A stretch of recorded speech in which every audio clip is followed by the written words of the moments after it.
Lavinia's POV. It was so fun. I had eaten like a queen. No, scratch that.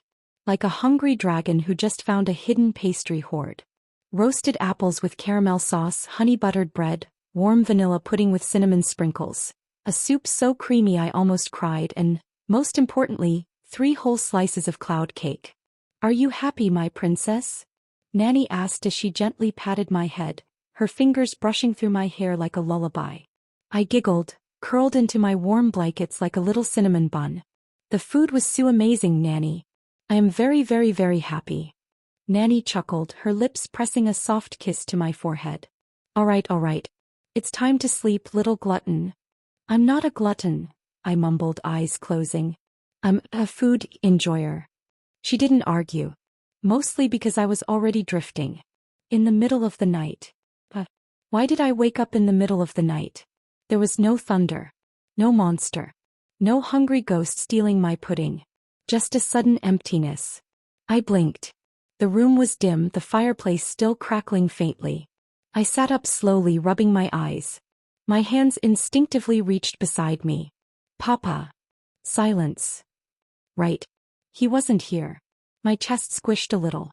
The bed feels too big and strange today, I whispered to no one. I scooted out of bed, tiptoeing past a snoring marsher, who was sprawled like a dead starfish, snoring with his mouth wide open, and padded over to the balcony. The balcony door was cold as I pushed it open. The night sky outside was huge and deep and a little too quiet. I feel lonely, I whispered to the wind. And then, maybe I can accompany you. I froze. What? My tiny spine straight up did a backflip. Goosebumps burst across my arms like fireworks. I whipped around so fast I almost fell over. My eyes scanned the room. Nothing. Marsha was still drooling in his pillow like the betrayal cat he was. No guards. No Ravik.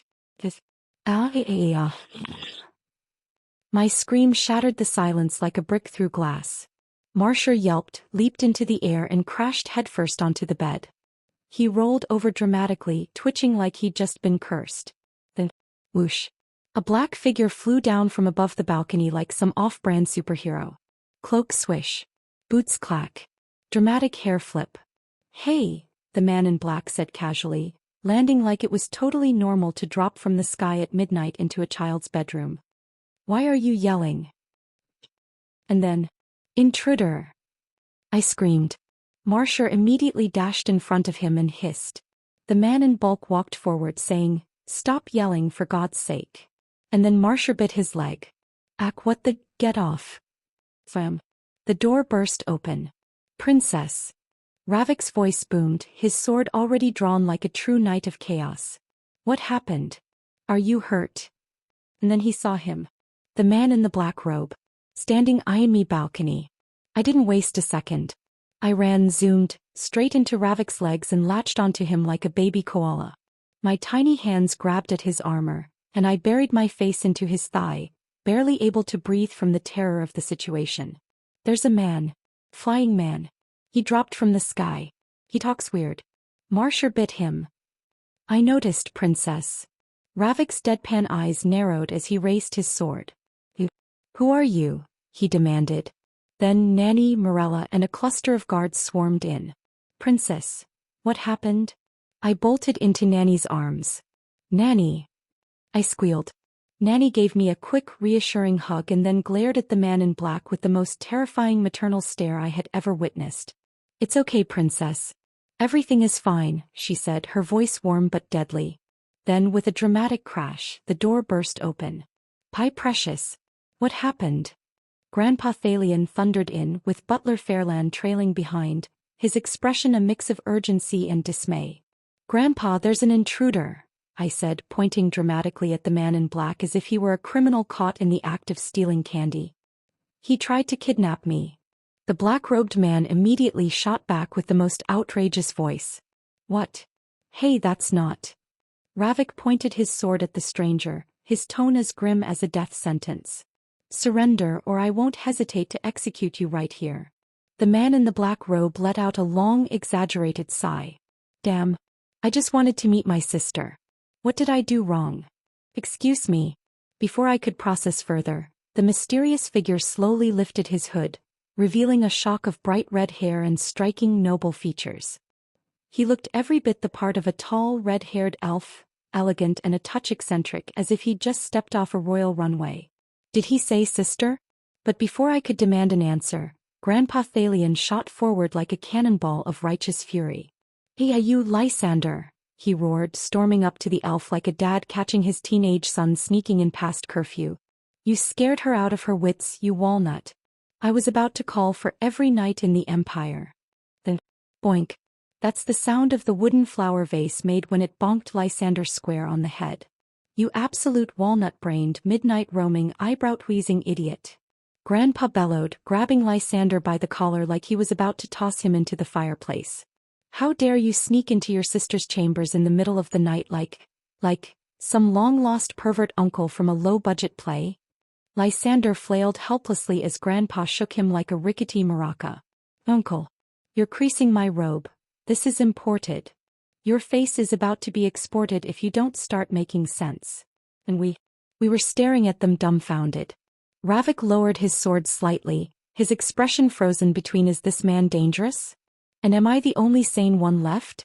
And I just wanted to have a sneak peek of my little sister," Lysander protested, finally wrenching himself free from Grandpa's iron grip and smoothing down his very crumpled, very expensive-looking robe like a cat trying to regain dignity after falling off a windowsill. "Sneak peek? What am I, a museum exhibit? I swear I could feel my left eye twitching." Boink. Another brutal cane-to-skull combo from Grandpa.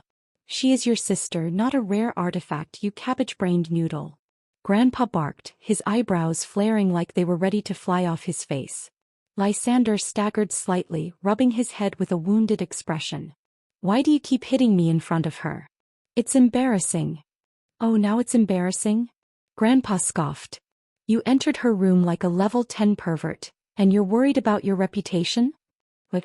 Another bop. This one had more oomph. I swear I saw a puff of red hair float gently to the floor like a maple leaf in autumn. "Ow. Uncle!" Lysander squeaked. "You're going to bruise my brain.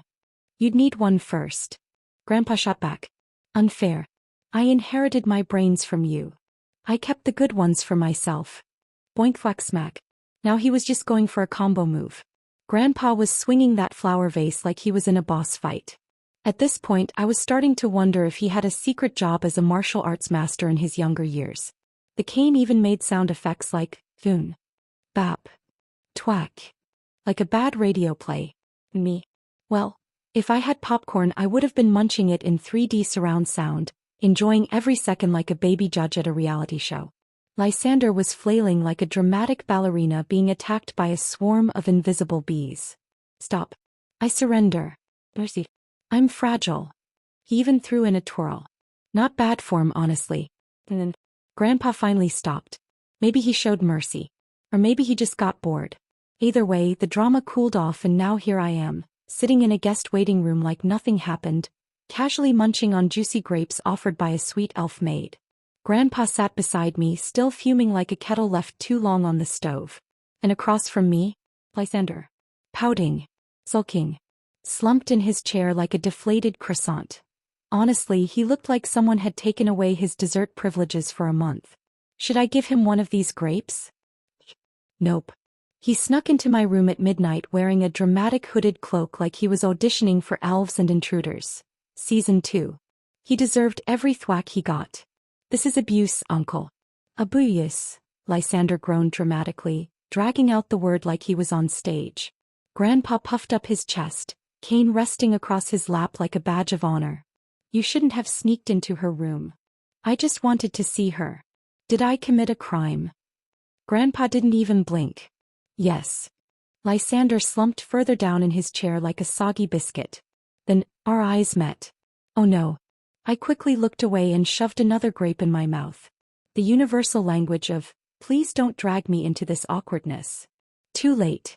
Grandpa suddenly clapped his hands and barked. "Why are you pouting like a lovesick tomato? Introduce yourself properly to your sister." Lysander blinked. Then straightened. Then blinked again. He stood up, took a deep breath, and walked toward me like he was approaching a royal throne. His expression was serious. Like I'm about to confess my crimes to the council, serious. Then, he knelt in front of me with a charming smile that I had to admit was at least 70% genuine. Greetings, princess, he said in the most elegant, flowery, overly elven voice I'd ever heard. I am your second cousin, Lysander Ilariandel. It's an honor to finally meet you. I blinked. He looked like a fancy peacock who just remembered he was supposed to be humbled. I tilted my head, giving him a tiny smile. Hi, brother. I'm Lavinia de Viriax. And then, poof. His ears turned pink. He covered his face and mumbled like he was melting from the inside. She called me brother. Brother. She called me brother. And that's how I met my first elf cousin. My first ever brother in this life. Slightly dramatic. Possibly unhinged. But kind of cute in a weird, sparkly elven way. Still not giving him my grapes, though. Lysander sat back on the couch, giggling like someone had just told him Santa was real and paid taxes. I'm a big brother, he whispered like a dreamer on a sugar high. I'm a big brother. I'm a big brother. Good for you, sir. Red hair enthusiasm. Me. I was reclining like a mini monarch with a grape in each cheek, munching with the elegance of someone who had once filed quarterly taxes and survived Karen from H. Life was good. Until it wasn't. Because someone suddenly blinked like a memory slapped him in the face with a wet sandal. Oh right. Earlier you said you were feeling lonely, Lysander said, tilting his head like a confused squirrel. I wonder why. Oh. Mayday. Red alert. All systems down. I froze mid-chew. One grape. One treacherous, juicy grape now tasted like lies and betrayal. And then I felt it. That presence. Grandpa Thalion turned toward me slowly, like he'd just heard his favorite soap opera character die in the finale. His eyes. Wet. Trembling. Sparkly in the way like a baby deer witnessing a thunderstorm for the first time. My precious.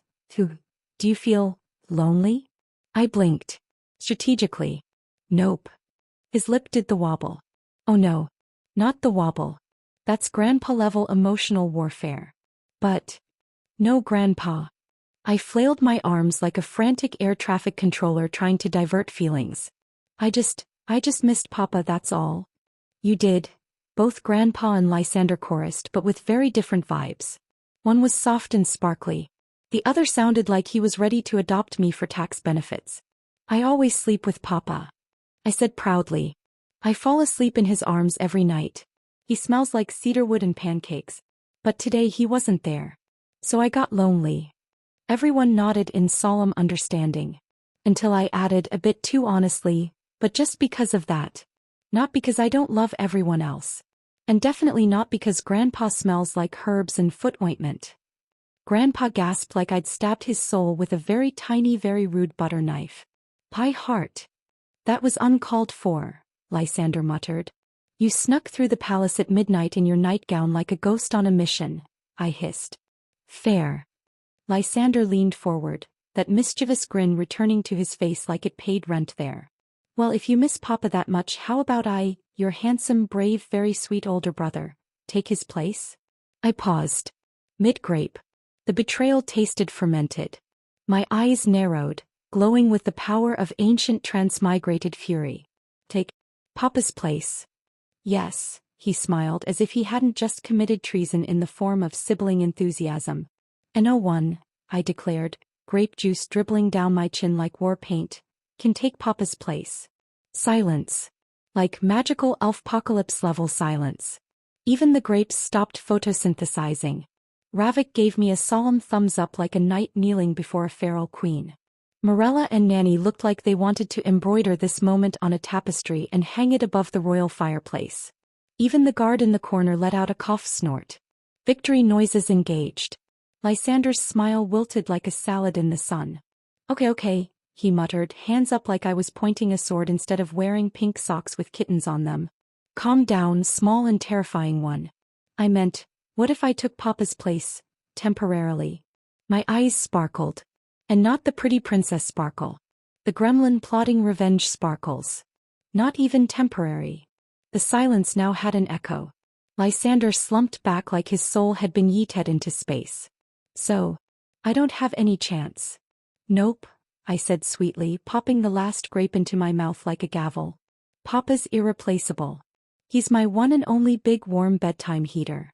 Big warm bedtime heater, Lysander echoed, looking like he was questioning his life choices. I climbed palace walls, risked my life and got bludgeoned by a senior citizen for this, he muttered. You also broke into my room like a total weirdo, I helpfully reminded him. That was for flair, he cried. Grandpa patted my head with a proud glint in his eye. You really are Cassius's little girl. I know, I beamed. And when I go back I'm going to tell Papa everything. Especially about the suspicious redhead trying to snuggle into my bedtime spot. Lysander flinched like I'd summoned a tax auditor. You wouldn't. Oh, I would. Grandpa looked delighted. Like villain-level delighted. You're doomed. I feel bullied, Lysander groaned, sliding deeper into the cushions like he was trying to become furniture. You should feel bullied, Ravik said dryly, crossing his arms like a disapproving wall of muscle. I sprawled on the couch like a champion. Chaos had been served. Loyalty had triumphed. A small redhead had been crushed under the boot of justice. Papa would be so proud. Just as Lysander slid off the couch like a deflated balloon, Grandpa clapped his hands twice, activating the important Grandpa voice. All right, my precious ones, he declared. It's getting late. Time to head to bed. I pouted. I had a master's degree in pouting. But I'm not sleepy. You literally yawned 30 seconds ago, Nanny said. That was a fake yawn. You drooled. Strategic drool. Grandpa chuckled, leaning in close. You'll want to sleep early, my darling, because tomorrow... Dramatic pause. Morella leaned in. Even Ravik's eyebrow raised an inch. You'll be exploring the city. What? I blinked. My soul pirouetted out of my body, performed 3 Broadway numbers, and re-entered wearing sunglasses and a city girl's sash. Really? I gasped, bouncing like a hyperactive cupcake. Grandpa nodded. Really? A carriage ride.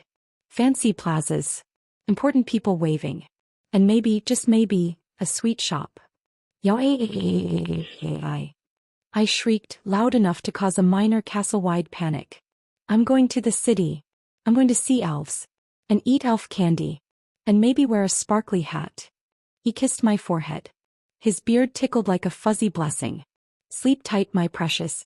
Tomorrow's a big day. I marched out of the room like a tiny general headed for battle. Except my battle was elf candy. And maybe goose riding. Don't question it. I had plans. Big ones. The next day. I awoke before the sun. Because that's what warriors do. Also because I may have set 14 mental alarms before I went to sleep. This was the day. The day I, Lavinia Devereux Starshimmer Featherquill. Yes, I added some names for drama. Would descend upon the city like a sparkly storm. And baby, I was ready. I stood in front of my mirror, arms crossed, sunglasses on. They were oversized, dramatic, and made me look like I was about to fire someone in a fashion drama. Or adopt an ancient sword. Or both. My outfit. A black and red combination frock. Gothic royalty meets cupcake danger. I totally look like some cute Hollywood celebrity child, I mumbled to myself. Then I picked up Marshall, who was also wearing tiny goggles. Yes, tiny goggles. He blinked once, very dramatically. Let's go, I declared. Marshall meowed, full of the same chaotic energy as me. Then I slumped. Just a little. I really miss Papa, I mumbled, my sunglasses sliding down slightly as my dramatic energy took a nosedive. But only for a second. Because then, I perked right back up, fists clenched with renewed determination. All right. I need to enjoy every moment here so I can go back and tell him everything. Every single, sparkly, candy-filled detail. Marshall meowed again, possibly in agreement. Or maybe he just wanted snacks. Either way, the mission was back on. All right. I spun around. Hair fluffed. Sunglasses tilted. I was totally ready. Perfection. I kicked open the door. I am ready for the city, I announced like I was declaring war on boring days. Behold. Ravik and the guards flinched. Then Ravik blinked slowly, like his soul had just left his body for a brief vacation. What? I pointed both hands at myself with jazz hands. City mode, activated. Ravik pinched the bridge of his nose. Princess, you look like you're about to attend a magical girl talent show hosted by a dragon. Exactly. Grandpa Thalion shuffled into the hall just then, wearing his big ceremonial cloak. His eyes landed on me. He stopped. Then he beamed like a proud grandpa at a disaster he helped raise. "My darling," he said with a sniff, "you look so beautiful." I ran into him and hugged him tightly. "Thank you, Grandpa." Then Grandpa bent down and scooped me up in his arms, his cloak swishing behind him like we were entering a royal parade. "Shall we go?" I nodded dramatically, pointing one tiny finger forward. "To the carriage," I echoed with the authority of a 5-year-old general leading her army of sparkles and chaos. Marcia bounced after me, goggles slightly askew, ready for adventure or snacks. Probably both. I was so excited to explore the elf city. The sights, the sweets, the sparkly ribbons, I was ready for it all. But what I didn't know was that today would bring more than just candy and carriages. There would be chaos. There would be surprises. And it would all begin with one unexpected meeting. With another cousin of mine. Lavinia's POV. Today. A fluffy, neon green Mickey-shaped cotton candy the size of my entire head appeared in front of me like a divine miracle. It sparkled under the sunlight like it had been blessed by the sugar gods. My eyes sparkled like stars in a cookie jar. My mouth? Drooling like a waterfall. I was a proud little bundle in Grandpa's arms, wearing my explorer goggles of doom and glory. Okay, fine, they were just goggles, but I felt glorious. "Here, my precious," Grandpa said with the dramatic flair of someone handing over a sacred artifact. I snatched it like a raccoon in a bakery. Instinctive. My hands moved before my brain did, if I even had a brain left after seeing this glorious sugar cloud. I chomped. And chewed. And chomped some more. The candy was sweet and fluffy and melted like happy dreams. Behind us, someone let out a sharp breath. "If you're done," came Lysandra's voice, low, tight, dangerously close to a tantrum. "Give her to me. I want to hold her too, Uncle." Grandpa blinked, turned his head very slowly, then without breaking eye contact. "Ftabi." That's the only way to describe it. He flipped forward like he didn't hear anything.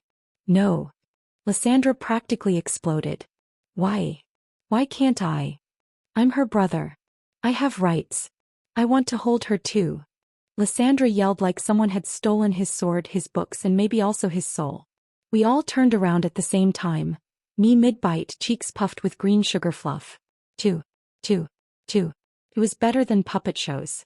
"I swear," Morella mumbled. "He is 100 years old and still throws tantrums like a toddler." Ravik nodded solemnly and handed her a napkin. "Elf tradition, I guess." We kept walking. Lysandra kept yelling. "The cotton candy? Still delicious."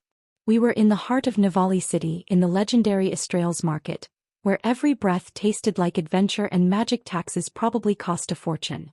The cobblestones glowed faintly beneath the sunlight, like they were secretly enchanted. They probably were. Soft, warm magic sparkled in the air, brushing against my cheeks like hugs made of light. Elven merchants sang in silvery voices. Their stalls were overflowing, silks and colors I didn't know the names of, shiny crystals humming softly, and absolutely unnecessary but completely essential things like pocket-sized wind chimes and boots that jingle when you walk. Everything smelled like spiced bread, citrus dreams, and starlight. I didn't know what starlight smelled like either. But if I could bottle this smell, I'd wear it forever. I'd wear it to bed. To the royal meetings. Even to my future wedding. You maybe not that, I'm 5. Elven cities were unfairly pretty. Like someone spilled moonlight everywhere and then told every single leaf to shine or else. And the people? Elegant. Sparkly. It was like everyone had eaten fairy dust for breakfast and washed it down with glitter milk. Meanwhile, me. I was 2 feet of goggles, ambition, and chaos. I was a whirlwind of snack crumbs and wide-eyed curiosity. I was sticky-fingered and proud of it. And then, my Grandpa. I gasped dramatically, tugging at his sleeve like my life depended on it, cheeks puffed with half-melted cotton candy. "Can we buy that glowing frog? I want a glowing frog. I need it for science. And emotional support. Probably both." Grandpa's eyes glinted. Dangerously. He turned to the stall owner with the kind of face that meant he was about to commit a financial crime. With a slow royal wave of his hand, he pointed from one end of the stall to the other. "From here to here. Pack everything. I am buying the entire stall." I gasped. Even the stall owner gasped. I gasped in capital letters. In italics. In bold. Is this that moment? That legendary drama moment when the rich male lead buys the whole store for his love interest in those cheesy shows I totally didn't binge watch in my past life? Am I living the dream? Was I the female lead? But with more frogs? Then, my eyes fell upon the next stall. A totally unnecessary but mysterious-looking collection of rocks. Magic stones they called them. But they looked suspiciously like shiny potatoes. Grandpa, I began, finger trembling in desire. But before I could even finish the sentence. I will buy the entire stall. He thundered again, already tossing gold like confetti. My God. This man was on a shopping rampage. I pointed to a stall selling dancing wind chimes shaped like chickens. What about? Bought. A rack of jingle boots that lit up when you lied. And bought. I pointed to a basket of suspiciously glowing pickles. Those. Every. Last. One. At this point, even Lysandra stopped yelling about not getting to hold me. He was now just silently staring at Grandpa with the face of someone who just realized they'd been adopted into the royal version of a sugar-fueled typhoon. Morella muttered something about dangerous levels of spoiling, while Ravik took out a ledger and started updating it to tell Papa everything when we go back to Ilarion. Me. I was living my best life. On Grandpa's arm. Ziggy. Hyped. Surrounded by future frogs, magic rocks and pickles. I didn't remember much about being spoiled like this before. Maybe in my past life, no one ever bought me glowing frogs or jingle boots that tell when you lie. Back then even birthdays were quiet. Sometimes forgotten. There were no glowing frogs or chaos chicken wind chimes. Just flickering screens and a cupcake I bought myself. But now, I was the chaos gremlin princess of the Ilorian Empire and Nivali City, and I was loved. And that honestly was better than any fairy tale. This was retail therapy with battle music. Everything was perfect. Until, ACKKK. A sharp echoing noise rang out from one of the alleyways behind the market stalls. Like someone had stepped on a goose. Or worse, like a goose had stepped on a person. I froze.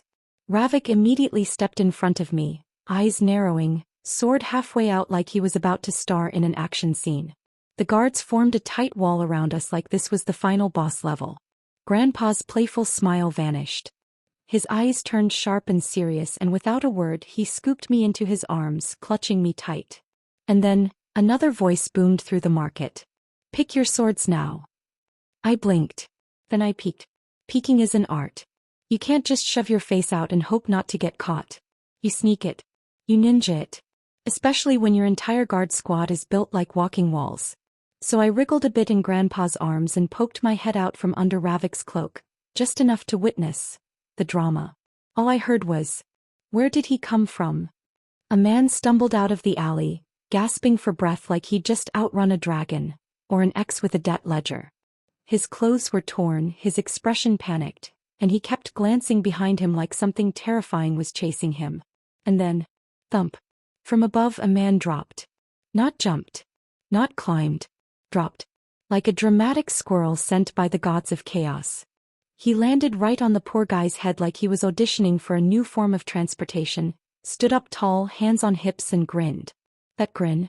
That was the grin of a comic book villain who knew exactly where the spotlight was. Where do you think you're running to, He purred, cracking his knuckles like it was a musical cue.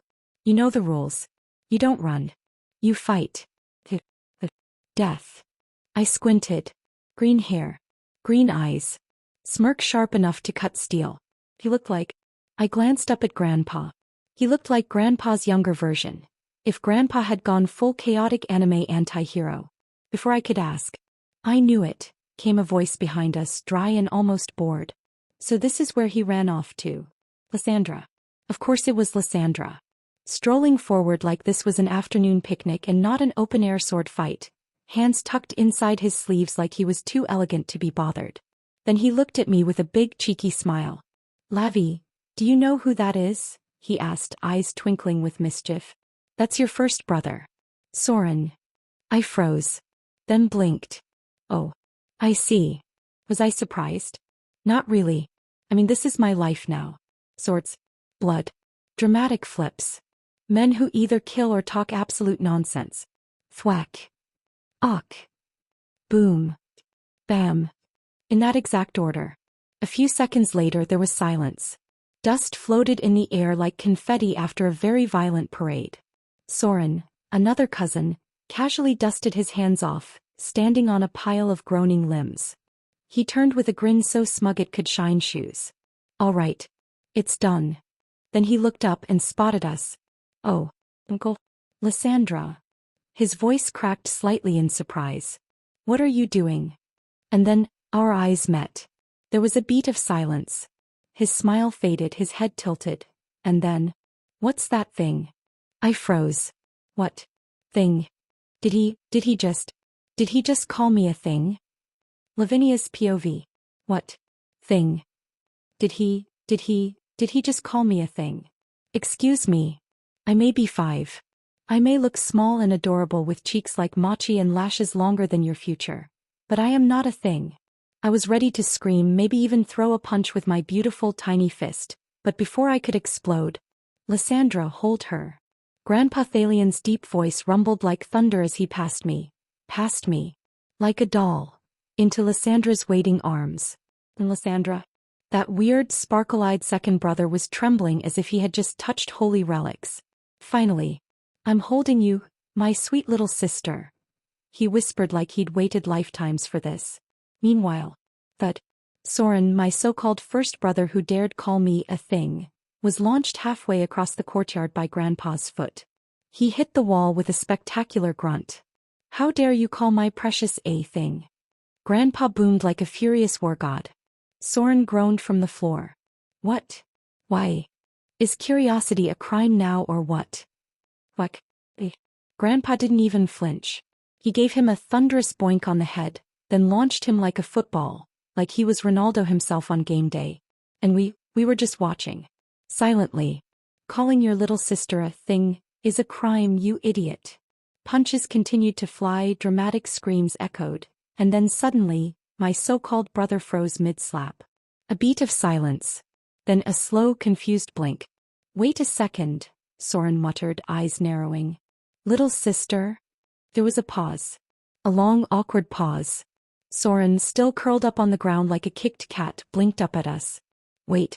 That thing, she, is my little sister. Grandpa's brow twitched. You didn't know? You never told me. Soren barked. You just said there was a weird new thing in the palace and not to visit. I said precious bundle of joy. I thought that was code for an illegal pet. You moron. Boink.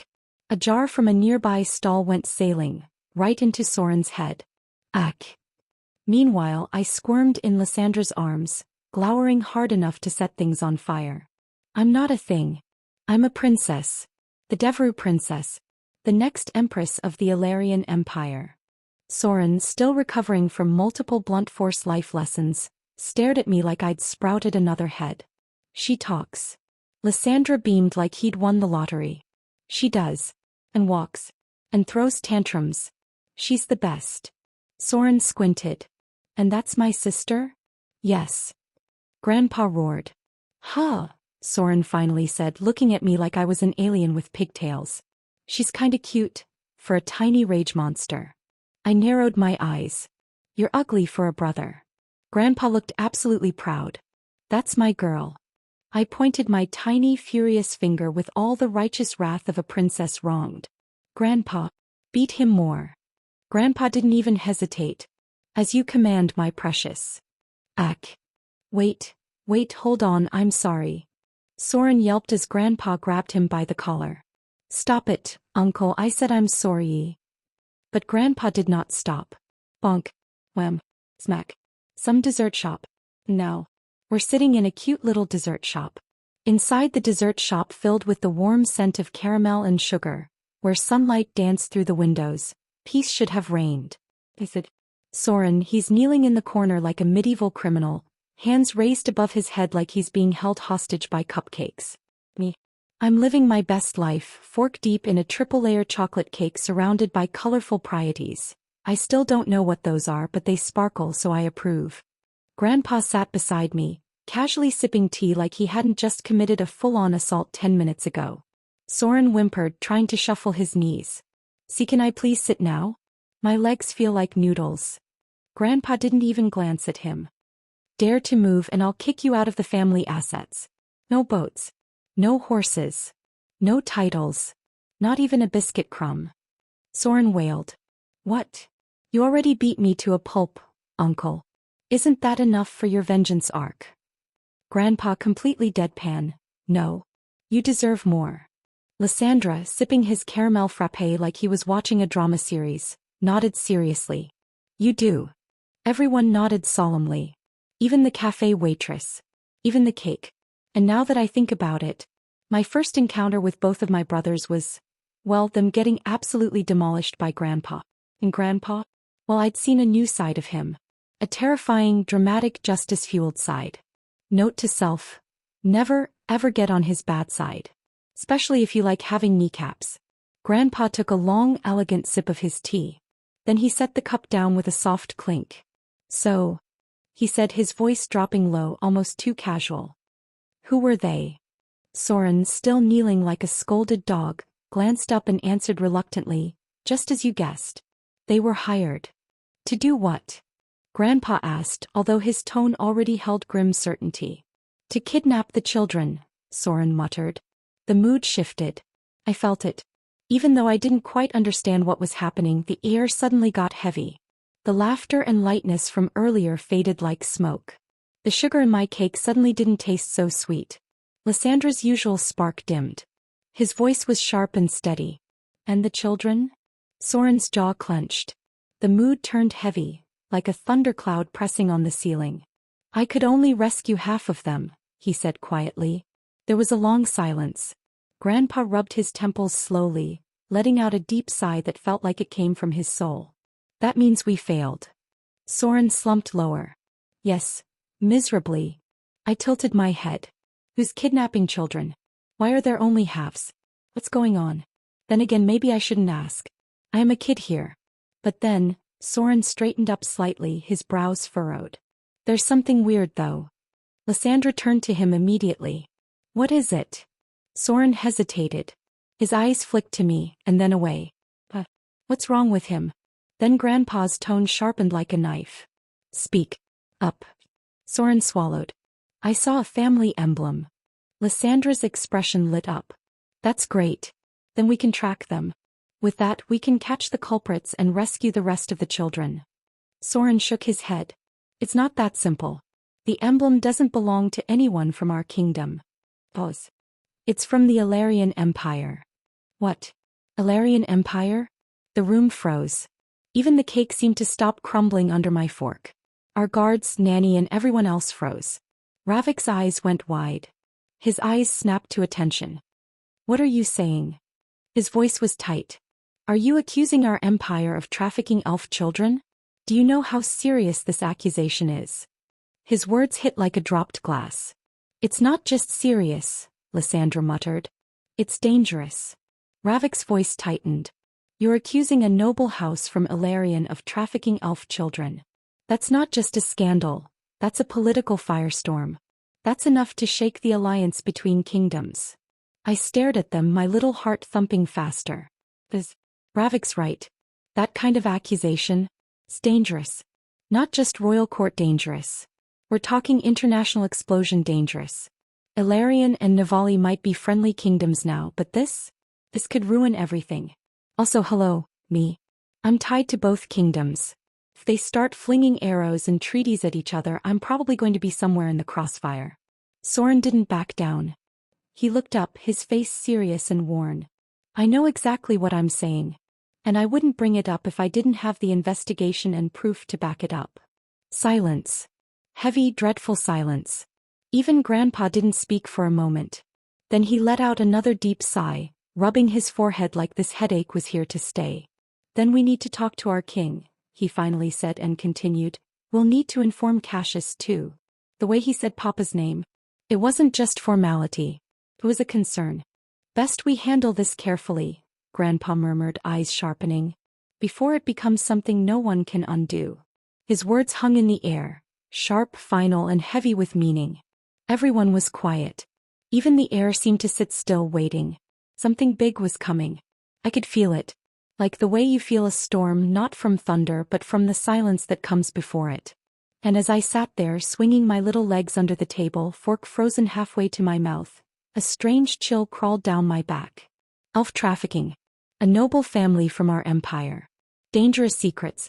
And somehow it felt like everything was circling back to me. First, that snobby baron who looked at me like I was dirt beneath his boots, who sneered that my elf blood would ruin the empire.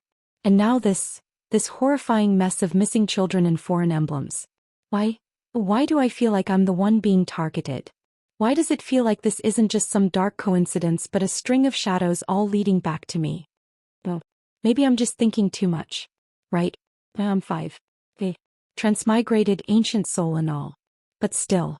5. Besides, Papa's still out there. And Papa will handle it. I know he will. He's smart, scary, serious, and always thinking ahead, and he'd never let anyone hurt me. So yeah, I trust him. This'll. Can't I spend my 2 days of vacation peacefully? I muttered under my breath, slumping forward. No one heard me, but I swear the cake wobbled in sympathy. Today, it's the last day at Nivali. I didn't have much fun and yet I enjoyed it. It's weird. Like when you eat something bland and then suddenly bite into a surprise raisin. But now, these two. Why the hell are they clinging to me like gum? Lavi, let me fix your braid, Soren says for the 5th time, brushing my hair like I'm Rapunzel preparing for a royal ball. We're not even going anywhere. We're just standing in the middle of the courtyard like decorative plants. And here your scarf was slipping, Lysandra says gently, tucking it around my neck like I'm a fragile Victorian child about to get consumption. Meanwhile, Nanny and Morella are chuckling behind me. Traitors. Absolute betrayal. Brothers, I deadpan, standing as still as possible so they'll stop fussing. I'm 5, not 5 minutes from dying. Oh my stars, did she just sass? Soren gasps, clasping his chest like I personally stabbed him with a rainbow-colored crayon. She gets that from me. I love it. She gets it from me, Lysandra corrects with a flip of his flawless hair. She's dramatic and sarcastic. That's my entire brand. Correction, I growl, smacking Soren's hand as he tries to refluff my already fluffy bangs. I get it from my papa. Soren lets out a theatrical gasp. The betrayal. I'm going to cry, Lysandra sniffs, hugging me from behind like a weighted blanket I didn't ask for. Meanwhile, the others around us, relatives, staff, and some nosy neighbor aunties who've just shown up for snacks, are all smiling dreamily. Oh, look at them. One coos. Such a close-knit family. Such caring older brothers, another sniffs. So rare these days. Older brothers? I shoot a look at the sky. A look filled with pain. A look filled with prayers. A look filled with, please remove me from this planet. They're my cousins, lady. And one of them called me a thing yesterday. I miss Papa. I miss Papa so much. But the clinging isn't over. Oh no. Her cheek looks cold, Soren announces, poking my face. She's turning pink. So pink. Lysandra gasps like I've just contracted an exotic glitter plague from a foreign kingdom. Someone save me. I screamed, out loud. Internally, because dignity matters. Even when you're 5. And right on cue, like divine intervention wrapped in an angry suit, Grandpa Thalion showed up. Flanked by guards, surrounded by silence, radiating I will end you energy like a walking apocalypse in designer boots. I bolted to him like I'd seen a light in the dark. Grandpa! I wailed dramatically, flinging myself at him like a pint-sized damsel in distress. He caught me, strong arms lifting me like I was made of rose petals and royal blood. Oh, my, he said, staring down at me with those hard eyes softening just a fraction. Did something happen to my precious? I nodded rapidly, the betrayal still fresh in my soul. They're bullying me. I cried, pointing accusing fingers at the traitors in Kashmir. What? They both gasped in unison like someone had slapped them with a cold pancake. When did we? She's lying. I brushed her hair lovingly. I fixed her scarf. I saved her from a wind-induced death. But Grandpa wasn't buying their innocent angel act. He turned and glared at them like they were 2 overgrown mosquitoes. Looks like they need more beating. I nodded solemnly, snuggling closer to his shoulder and a wise little monk who had seen too much. What? Soren screamed like someone just told him glitter was illegal. Is caring and loving our precious little sister a crime now? Yes, I replied instantly. If it involves suffocation. The space went dead silent. No one answered. Even the guards looked away, pretending to admire a very boring wall sconce. Grandpa, without a word, flipped his coat, turned on his heel, and strode off like a king in a mood. My precious, let's go, he murmured. I need to show you something. Woohoo, I gasped, eyes wide. All right. He didn't answer. Just smiled mysteriously. A smile that said chaos may or may not be involved. I looked back at Soren and Lysandra, still frozen mid-gasp, mouths open like confused fish. I wiggled my fingers at them with a giggle. Bye, I sang sweetly, waving 2 fingers. Tell your hair gel I said hi. And just like that I was gone. Carried off into the safety of Grandpa's arms while my cousins stared into the void of their tragic sibling losses. They blinked. Lysandra stammered. She played us. Soren nodded and I giggled.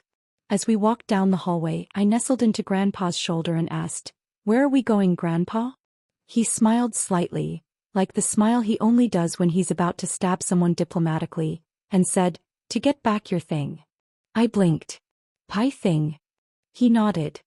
Like, the one they stole? I whispered, already planning a dramatic rescue mission. No, he said. The one that was always yours. Even if you didn't know it yet. Is it shiny? I asked. No. Is it edible? Definitely not. I squinted. Is it cursed? Grandpa chuckled darkly. It might be. Oh. I clapped my hands. Then I want it back. Grandpa didn't say another word after his cryptic thing comment. He just walked down the hall, like some kind of silent, brooding royal shadow with a pint-sized princess clinging to his arm like a determined koala. We turned a corner, past 2 guards, ignored a maid who tried to curtsy and tripped over her own skirts. I sent her a sympathetic thumbs up as we passed. And finally we stopped in front of a very serious-looking door. You know the kind. Heavy wood. Dark polish. Smelled like ancient paper and tax fraud. Grandpa pushed it open with one hand and we entered the study. Books everywhere. Stacks. Walls. Shelves. Secret-looking scrolls. A globe in the corner that probably spun on its own during full moons. I squinted. Oh. He gently placed me on a massive velvet couch. The moment my butt touched the cushion, my suspicion levels hit maximum. He turned and walked toward the nearest bookshelf, hands behind his back like a plotting villain or a particularly smug librarian. Don't tell me, I whispered, eyes wide with growing horror. He's going to give me a book. He scanned the shelf with all the seriousness of someone about to disown their heir over grammatical errors. I braced myself. A tome? A diary? A dictionary? But then, instead of pulling a book out, Grandpa's hand reached behind the books. He moved 2 thick volumes aside, The History of Noble Economics and How to Execute a Coup in 12 Elegant Steps, and pulled out a box. A small dark wooden box. It looked old. Like, probably cursed old. It glinted slightly in the dim candlelight, like it knew it held secrets. I leaned forward, mouth falling open like a baby bird seeing shiny objects. It looked like a treasure chest. A tiny, fancy, definitely might contain magic treasure chest. Grandpa walked back, sat down beside me with a soft grunt. He always does this dramatic exhale like he's been battling gravity personally, and placed the box on his lap. Then he looked at me. Serious. Soft. A little sad. This, he began, voice low, is a family treasure, my precious. A family treasure? I always wanted to give this to your mother. My daughter. My eyes widened. My heart skipped a little beat. But before I had the chance. He trailed off. A beat of silence. I guess. She was already gone. I reached out slowly, tiny fingers brushing against his coat sleeve. He looked at me again. So, he said, pushing the box gently toward me, as her daughter, this now belongs to you. The lid creaked open like an old secret waking up from a nap. Inside, nestled on soft green velvet, was a pendant. Not just any pendant. It was green, tiny, glowy, suspiciously magical. Then he gently lifted the pendant out of the box and held it between us. "It's not just a pretty trinket, my precious," he said, voice turning low and important again. "This is safety." Safety? This pendant is tied to blood. Your blood. Your lineage. If you're ever in danger, it will shield you for a short time. Long enough for Cassius to reach you." He said Cassius like he knew Papa would reach out to me. And honestly, yeah, he would. "So it's like a magical dad alarm?" Then Grandpa moved closer and with gentleness fastened the chain around my neck. The pendant settled against my chest, warm, almost pulsing. "Keep it with you," he said quietly, brushing my hair back with a hand that had once healed people and now fixed my bangs better than Soren ever could. I looked up at him. He wasn't smiling exactly, but his eyes were softer than usual. My fingers toyed with the pendant resting against my chest. And now I missed Papa. More than before. More than I expected, like a soft ache blooming out of nowhere. I wonder what he's doing right now. Does he miss me too? Thean's POV. 5 years. It's been 5 years since the heavens themselves decided we deserved a little peace in this death-scented palace. 5 years since the tyrant Emperor Cassius. Yes, that Cassius, the one who used to swing his sword like it was a conductor's baton and the servants were the orchestra, stopped turning palace corridors into graveyards. He was a demon in royal robes, a lunatic with a crown, a nightmare given human form. He'd behead a noble for breathing too loud and once sliced a tray in half because the soup was lukewarm. No one dared ask how he knew. He just knew. And thus, Princess Lavinia was born. Or dropped by a celestial phoenix. Who knows? She's too strange to be fully human. But whatever she is, it worked. The fairy girl. The God-blessed miracle. The unhinged cherub with 2 dimples and a sword sharper than her father's tongue. Some say she was sent by the heavens. Others say a deity got drunk and thought, maybe this will fix him. And it did. Well, mostly. Cassius stopped killing for sport. He stopped glaring at people like they were turnips in a stew. The death count dropped. Maids started smiling again. Even the palace cats came back. Now his life revolves entirely around that tiny golden-haired menace. Oh, don't let her cute little face fool you. Princess Lavinia Devereux may look like a cherub from a holy painting, but she's just as insane as her father. Only difference? She's better at hiding it. That kid, 5 years old mind you, has never thrown a tantrum. Never cried from seeing blood. She doesn't fear anyone. Not the knights, not the ministers, and definitely not her father. But now, oh no. Princess Lavinia, our savior, our pint-sized empress of peace, is on a 2-day trip to the Navali. 2 days. And His Glorious Majesty has officially lost his damn mind. I'm standing behind him right now, watching this like it's a staged opera called The Emperor's Meltdown, a tragedy in floral minor. There's a maid kneeling in the center of the hall, trembling like a leaf in a hurricane. Why? Because, gasp, she moved the princess's favorite flower vase 5 inches to the left. I repeat, 5 inches. Cassius is looming above her like a divine punishment, sword drawn, eyes blazing, looking like he's about to perform an exorcism with steel. With whose permission did you dare, to move my daughter's vase? He snarls, voice low, lethal, and very emperor-y. The maid makes a squeaky, hiccuping sound. Why, Your Majesty, I'm so sorry. I thought maybe the light would catch the porcelain better. I swear the temperature in the hall drops 5 degrees. Cassius raises the sword just a fraction. He is actually about to decapitate someone over a damn vase. And that's when Grand Duke Regis, the only person in this entire palace with a functional brain, casually strolls in holding a peach as if he isn't about to interrupt a murder. All right, that's enough, he says, reaching out and pushing down the Emperor's sword like it's just a spatula. Cassius. It's a vase. Not Lavinia's beating heart. It can be put back. Cassius scowls like someone kicked his dog. She liked it right there. Yes, and she'll like it again if we move it right there again, Regis replies, somehow both patient and exasperated. Also, I'm fairly sure she doesn't even remember what direction the vase was facing. The maid squeaks. I think she's praying to 12 gods at once. Cassius exhales like a dragon trying not to burn down a forest. Fine, he snaps, sheathing his sword with unnecessary flair. But next time someone dares touch anything of Lavinia's without consulting me, They'll be beheaded, exiled, quartered, and banned from flowers for life. Yes, we know, Regis mutters, now examining the vase himself. I lean casually against a pillar, arms crossed, one brow raised like the only sane man left in the ruins of a burning kingdom. I sighed. Loudly. Dramatically. The kind of sigh that comes from a soul that has lived through too much. I really thought he'd changed. I did. Once upon a time, the name Cassius Devereux made people tremble. I mean, he literally blinked and a noble fell over dead from fear. That's not a metaphor. That happened. For 5 years I thought. Yes. He's finally become a human man. A functioning adult male of society. A father who loves. But alas. It was all a delusion. He has a temper worse than a drunk dragon in tax season. Dangerous doesn't even begin to cover it. He's one emotional hiccup away from inventing a new form of punishment called flower pot guillotine. And yet, every ounce of that fury just melts when Princess Lavinia appears. I mean melts. Like snow in the sun. Like butter on a hot bun.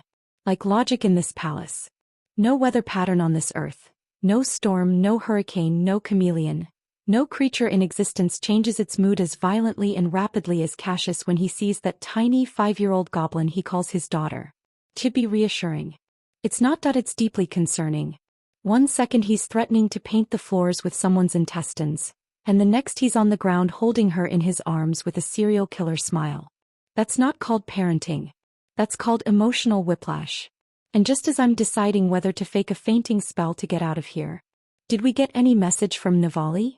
Cassius asked, turning to me sharply. I blink. Once. Twice. My brain spins like a broken weather vane. Huh? What message, Your Majesty? His entire body stilled. His eyes slowly turned to me, glowing with that same ominous fury he used to reserve for traitors, assassins, and people who didn't bow deep enough. When is my daughter coming back? There it is. Phone. The one that makes grown men cry and horses run in the opposite direction. I coughed into my fist. Well, Your Majesty, according to the latest official report, her tour is meant to last approximately 2 days. Depending, of course, on fairy sightings, seasonal moonlight rituals, spontaneous woodland tea parties, and, meeting her elf brothers. I added a casual shrug, praying to every known deity that he wouldn't go full apocalypse mode. So, I drawled, she might, possibly, maybe stay a bit longer? It's all up to the princess. Silence. Dead. Frozen. Eerie. Cassius slowly turned his head toward me like a cursed marionette in a horror tale. His jaw tensed. His brows twitched. The chandelier trembled overhead for no reason. I knew it, he growled, each word dropping like a guillotine blade. Regis and I looked at each other, visibly confused. Regis raised one brow in question. I answered with a blink that said, I don't know either, but please make it stop. May I ask? I began cautiously, what exactly does Your Majesty think? The temperature dropped a full 10 degrees. The guards outside the hall visibly shivered. Somewhere in the distance a wine bottle exploded. Cassius clenched his gloved fists so tightly his rings left marks on his palm. His voice came out low. Dangerous. Unhinged. That elf. That ancient goat-spirited tree-dweller of a geezer, has officially kidnapped my daughter. Regis blinked once. Then again. Then tilted his head and said, Okay, you're overthinking. I am. Not. Cassius' voice echoed through the room like the cry of a mad god about to summon a thunderstorm out of pure fatherly anxiety. I took a careful step back and plastered on a diplomatic smile. Your Majesty, if I may gently remind you, Princess voluntarily went with Lord Thalion to visit his realm. Cassius scoffed so hard I think the curtains blew back. Voluntarily. He snarled. She's 5, Theon. 5-year-olds cannot make diplomatic decisions. Regis didn't even look up from the vase this time. And yet you let her decide her first royal decree last year. Cassius narrowed his eyes. That decree was necessary. You made her commander of the 2nd Imperial Army, Regis said flatly. Cassius turned slowly, eyes burning with the kind of fatherly fury that could flatten nations. She has a vision for justice. I, Theon, long-suffering, underpaid, and possibly the last sane person in this palace, took one cautious step forward. My lord, perhaps if we just wait. Theon. He turned sharply toward me, eyes blazing. Tell them to ready the carriage. I blinked. Pardon? Ready the carriage, for what? He took one majestic step forward, cloak billowing dramatically despite there being no wind indoors. We're going to get my daughter back. What? Your Majesty, I said, stepping in front of him like a human wall. With all due respect, Princess Lavinia is merely visiting her elven brothers. She's probably braiding moss into someone's hair or, gods forbid, adopting a woodland creature as a pet. She said she'd be back in 2 days, Cassius seethed. It's been 2.5. Do you know what that means? That your sense of time's slightly dramatic? It means, he said, voice dropping to a whisper so intense I swear I saw thunderclouds forming, that old vine-swinging geezer has kidnapped my daughter. Regis groaned from the other end of the room. Oh dear gods, not this again. I am going to Navali, Cassius declared, storming past us. Ready the imperial banners. Tell the first army to prepare to march. Oh gods.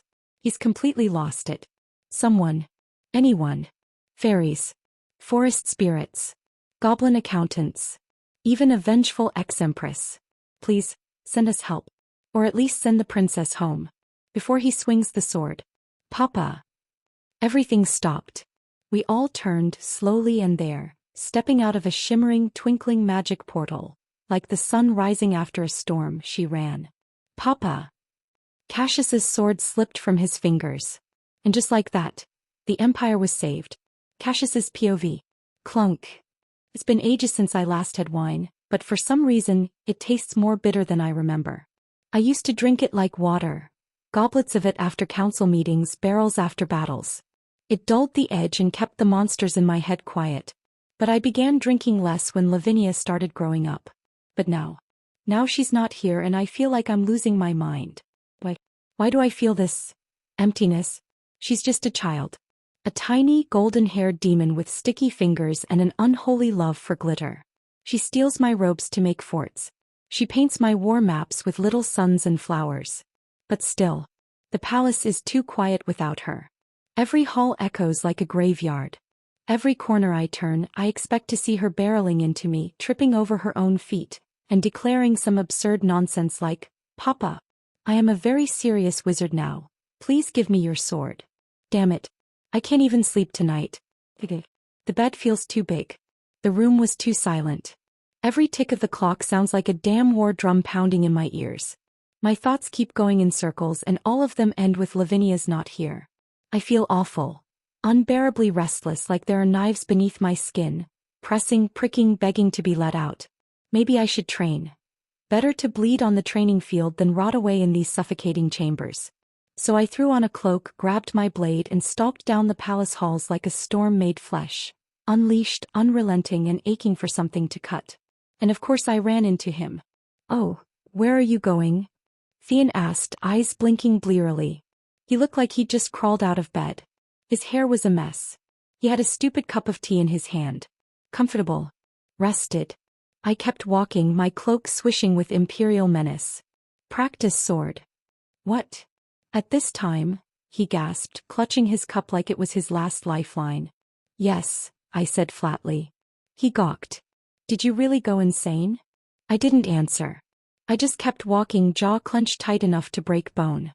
He trailed behind me like an annoying little duckling, muttering, You know, normal people sleep at night. You could just read a book. Take a warm bath. Drink warm milk. Mediate or something. Warm milk. I repeated, halting mid-step. I turned slowly, eyes gleaming with murder. Do I look like a toddler? Well, you are throwing a tantrum, he muttered. I drew half my sword. Theon immediately raised his hands. Okay, your imperial rage. No need to decapitate your loyal attendant and lifelong friend. I held his gaze for a long second, then slowly slid the blade back into its sheath.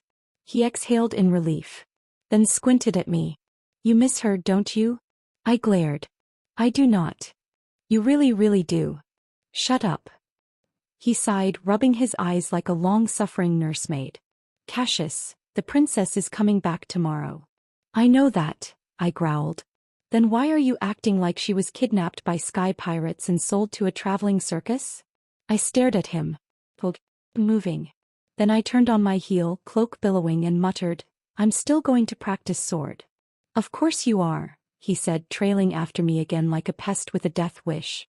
"Need someone to supervise so you don't accidentally stab a ghost of your own spiraling paranoia? If I see your face one more time tonight, I will stab you," I said flatly. The next day. It's been more than half a day. She should have arrived by now. What's taking her so long? I sighed as I walked down the hallway, and everything was irritating. The sunlight was too bright. The marble floor was too loud. Even the curtains swayed like they were mocking me. And I think Regis was muttering something. "We need to address the grain tax reformation in the eastern provinces before winter arrives. Their nobles are threatening rebellion again." "Yes," Theon said, rubbing his temple.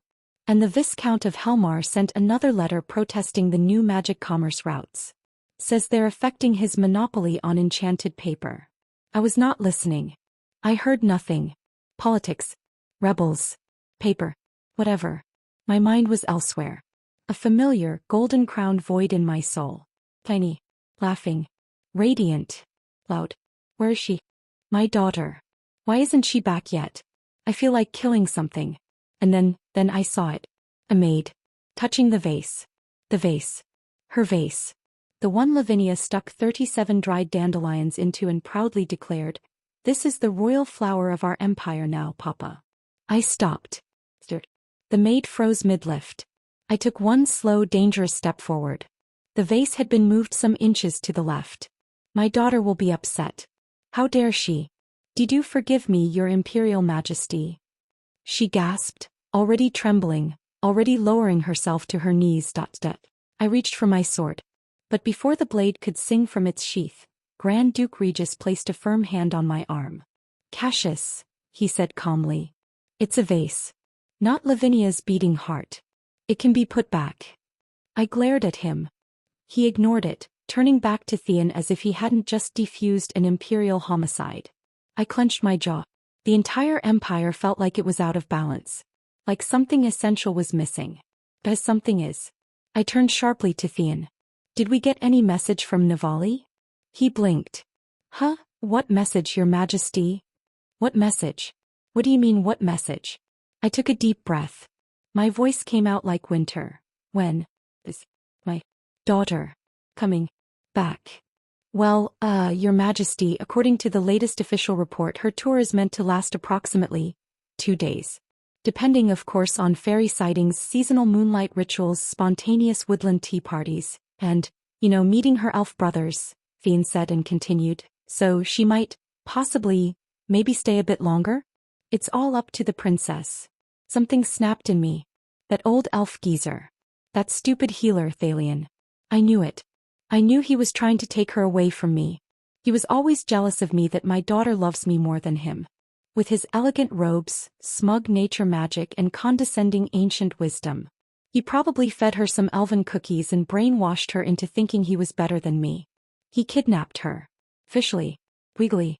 Publicly. Right in front of me. And now he's keeping her. Holding her hostage in his flowery forest kingdom with twinkling lights and starry air and those tree-hugging bastards who call themselves her brothers. How dare he? How dare he take my daughter, and I am going to annihilate his entire elf kingdom. I'm going to burn down every tree. Level every forest. Poison their tea. And then drag him by his long, sparkly hair to the imperial court, where he will beg for forgiveness and say, "I was wrong, Your Majesty. Please take your daughter back." I was ready. Ready to conquer another stupid kingdom until... "Papa." The world stopped. My heart lurched. That voice. That unmistakable, high-pitched, chaos-laced declaration of imperial dominance. I turned on instinct. And there she was. Bursting out of the magic portal like a miniature goddess of war and glitter. Hair windswept. Cheeks rosy, eyes sparkling with victory. Her golden curls were full of dried flower petals. Who even lets that happen? And her 5-year-old face wore the smug grin of someone who had won an empire. She sprinted toward me at full speed, her little boots thudding across the marble, cloak flapping behind her like a dragonet about to take flight. And then, like a cannonball of chaos and joy, she launched herself into my arms. "Papa," she squealed, wrapping herself around me like a koala. "Your gorgeous, brilliant, breathtaking daughter is back. I barely caught her in time, instinctively holding her close. She leaned back just enough to flash me that sunshine grin and added with a proud puff of her cheeks. Did you miss me? Be honest, Papa. I bet you cried. I bet you sobbed into your royal pillow. I stared at her. Something in me just unclenched. The rage, the anxiety, the irrational itch to burn down an entire elf kingdom. It all just disappeared. Like snow melting in spring. You're back, I murmured. She giggled like wind chimes. I missed Papa so much. When the elf maid begged me to stay, I said, sorry. I have a very handsome father waiting for me. I lifted her up, one arm steady beneath her legs, the other across her back, and pressed my forehead to hers. Welcome back, I whispered. She beamed, and for the first time in days I breathed. The world was loud, cruel, and exhausting. But my daughter was back in my arms. And for now, that was enough. 2 days. It had only been 2 days. And yet it felt like an eternity had passed. What sort of curse was this? That the Emperor of Valerian, feared from sea to sea, could not endure 48 hours without a single small golden-haired tyrant of his own. Was I truly this weak without her? Papa. The soft voice broke through my thoughts. She was squinting at me with narrowed red eyes, suspicious, searching, like she didn't quite believe I was real yet. I hummed, brushing a stray curl away from her cheek. Why do you look so pale? Did you not sleep? She asked, eyes roaming my face, small fingers patting under my eyes. You look like a panda. Before I could respond, Theon stepped forward. Princess, he said carefully, His Majesty hasn't slept for 2 days straight. Then the fool whispered as if I couldn't hear him. He's been practicing his sword like a madman. Nearly broke Knight's arms in 3 dummies. One caught fire. I turned slowly. My glare cut sharper than any blade. I heard you, Theon. He flinched and then avoided my eyes. But Lavinia was undeterred. She blinked up at me, tilting her head. Papa, why couldn't you sleep? Her voice, so small, so earnest, cut deeper than any wound. And then there was that glint. Mischief flickered in her crimson eyes, the corners of her mouth tugging into a smirk far too cunning for her age. Don't tell me, she whispered dramatically, you missed me so much that you couldn't sleep. She had the audacity to puff her chest with pride, lips curling into a grin like she'd just bested me in battle. I stared at her. This smug little creature who had wrapped my entire existence around her finger. And then slowly, helplessly, I smiled. That's right, I said, my voice low and sincere. I missed you so much I couldn't rest. She beamed, radiating satisfaction like a tiny empress crowned with victory. See, she said, folding her arms. I have an aura no one can resist. People miss me. That's just how it is. I chuckled, an unfamiliar sound, rusted and warm, and reached out to ruffle her already messy hair. You're insufferable, I murmured. Then I pulled her close, burying her in my arms and breathing her in like she was air after a battlefield. Grow slowly, I whispered against her hair. I pulled back slightly, only to notice a glimmer of pink nestled against her tiny chest. My gaze narrowed. What's this? I asked, brushing the pendant with the back of my knuckle. You weren't wearing this before. She followed my gaze and blinked. Oh, that's a safety pendant. I frowned. Deeply. A what? A safety pendant, she repeated cheerfully, as if that explained everything. My jaw tensed. And who exactly thought it was a good idea to give you mysterious enchanted jewelry while I wasn't looking? She twirled the charm between her fingers and said with all the casual ease in the world, Grandpa gave it to me. He said if I'm in trouble it'll protect me. I turned sharply toward the direction she'd come from. And sure enough, there he was. Thalion. Standing like a smug oak tree in the hallway, arms crossed and looking too damn pleased with himself. Beside him were 2 elves I most certainly didn't recognize. One in green, the other in red. I narrowed my eyes. What exactly is this? I asked, voice sharp enough to cut through steel. Thalion gave a maddeningly serene nod. Just like my granddaughter said. It's a safety pendant. It will glow, shield, and respond if she's ever in danger. A minor enchantment. Harmless, really. Harmless, he said. As if the idea of my daughter needing magical protection wasn't already enough to send me back into a sword frenzy. I stared at him. Thalion always had a way of getting under my skin. Like an itch I couldn't scratch or a splinter I couldn't pull out. Still, this time perhaps he'd done something right. Fine, I muttered, turning to the other two long-eared additions. And who are they? Before Thalion could answer, Lavinia cheerfully pointed at them. Oh papa. That's first brother Soren, she said, motioning to the one in green, and that's second brother Lysandra. I blinked. Fully. Then squinted. Very slowly. I don't recall having two sons with pointed ears, I said flatly. Both elves gasped like I'd slapped them. Lavinia stifled a giggle behind her palm, clearly entertained. Thalion sighed, rubbing the bridge of his nose like I was the unreasonable one. There is a word, he said dryly, called cousin. I hope you've heard of it. That's what they are. I whipped my head back toward him. Whatever, I muttered, then turned back to Lavinia. Then came the sound of footsteps, light, purposeful. Nerina stepped forward, bowing slightly. Your Majesty, she said, the princess needs to change. Her garments are dusty and she's been outside for quite some time. I gave a tight nod, reluctant. But yes, she needed to change. Bathe.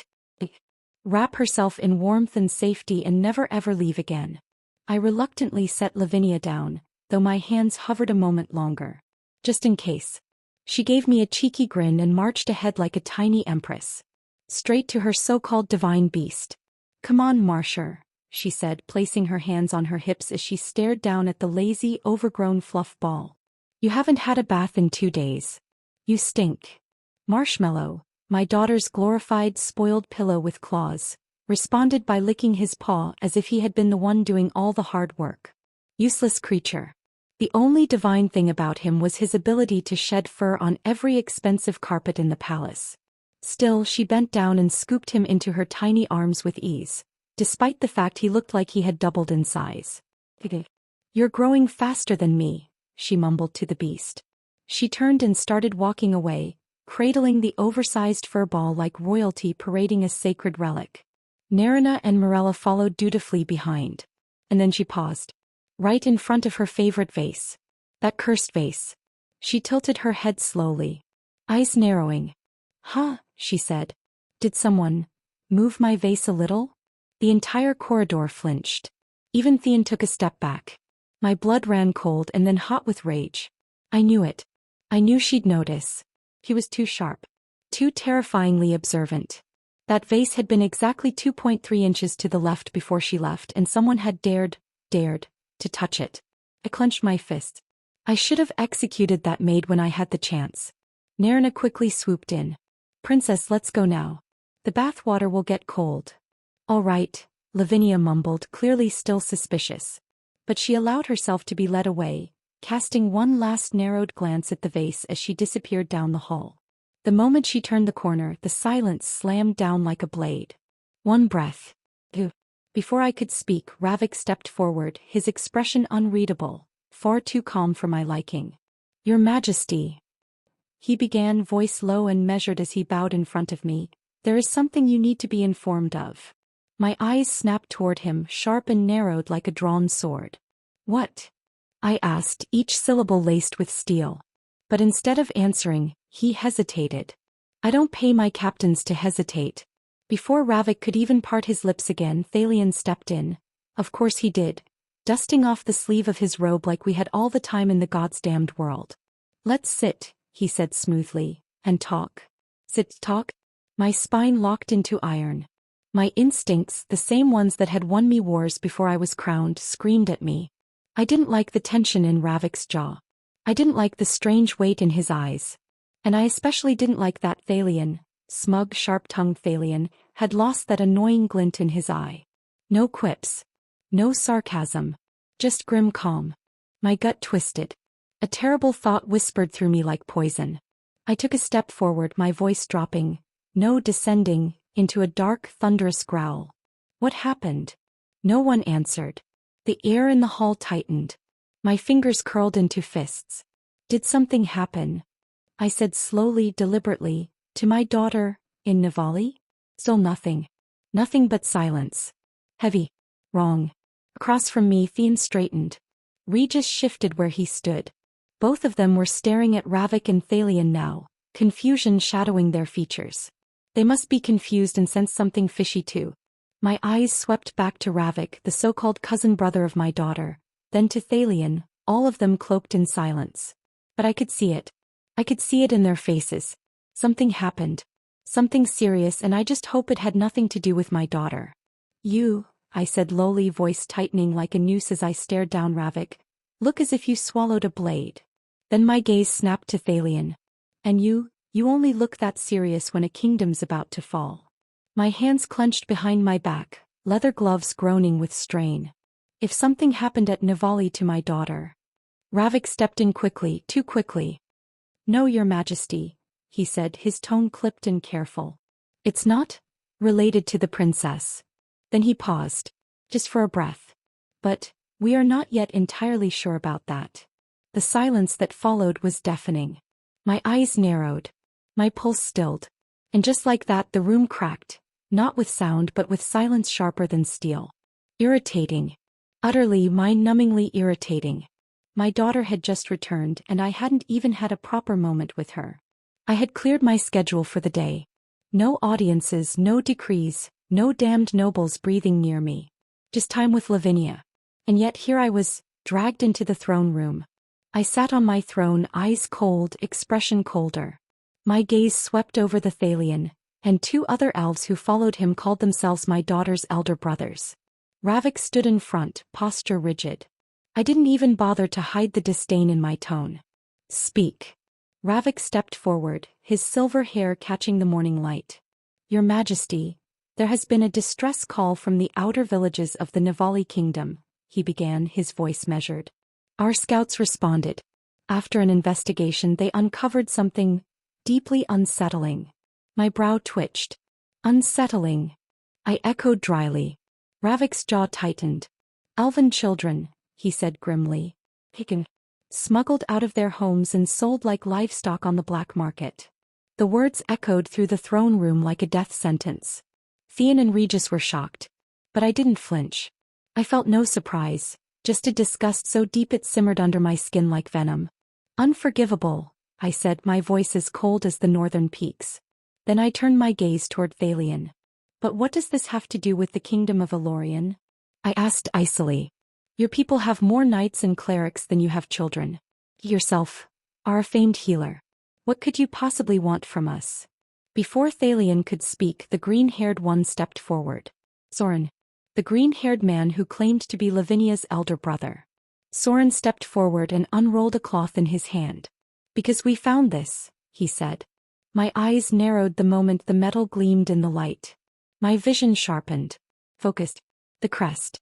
A rose encircled by thorns, etched in fine silver, aged, stained but unmistakable.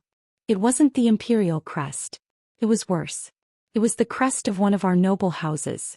The House of Verilon. My fingers curled around the armrest, hard enough to leave dents in the gilded finish. You're telling me, I said slowly, dangerously, that someone from my empire is behind this? Soren nodded once, his jaw set. Yes, Your Majesty. Not just involved, organizing. Funding. Profiting. Ravik added, I've reviewed the investigation myself. There are ledgers with names. Seals. Contracts with our language. Our parchment. This was no accident. The throne creaked as I leaned forward, eyes cold as the void. Then it's treason. No one spoke. That was when Regis stepped forward from my right. He looked pale beneath his usual sternness.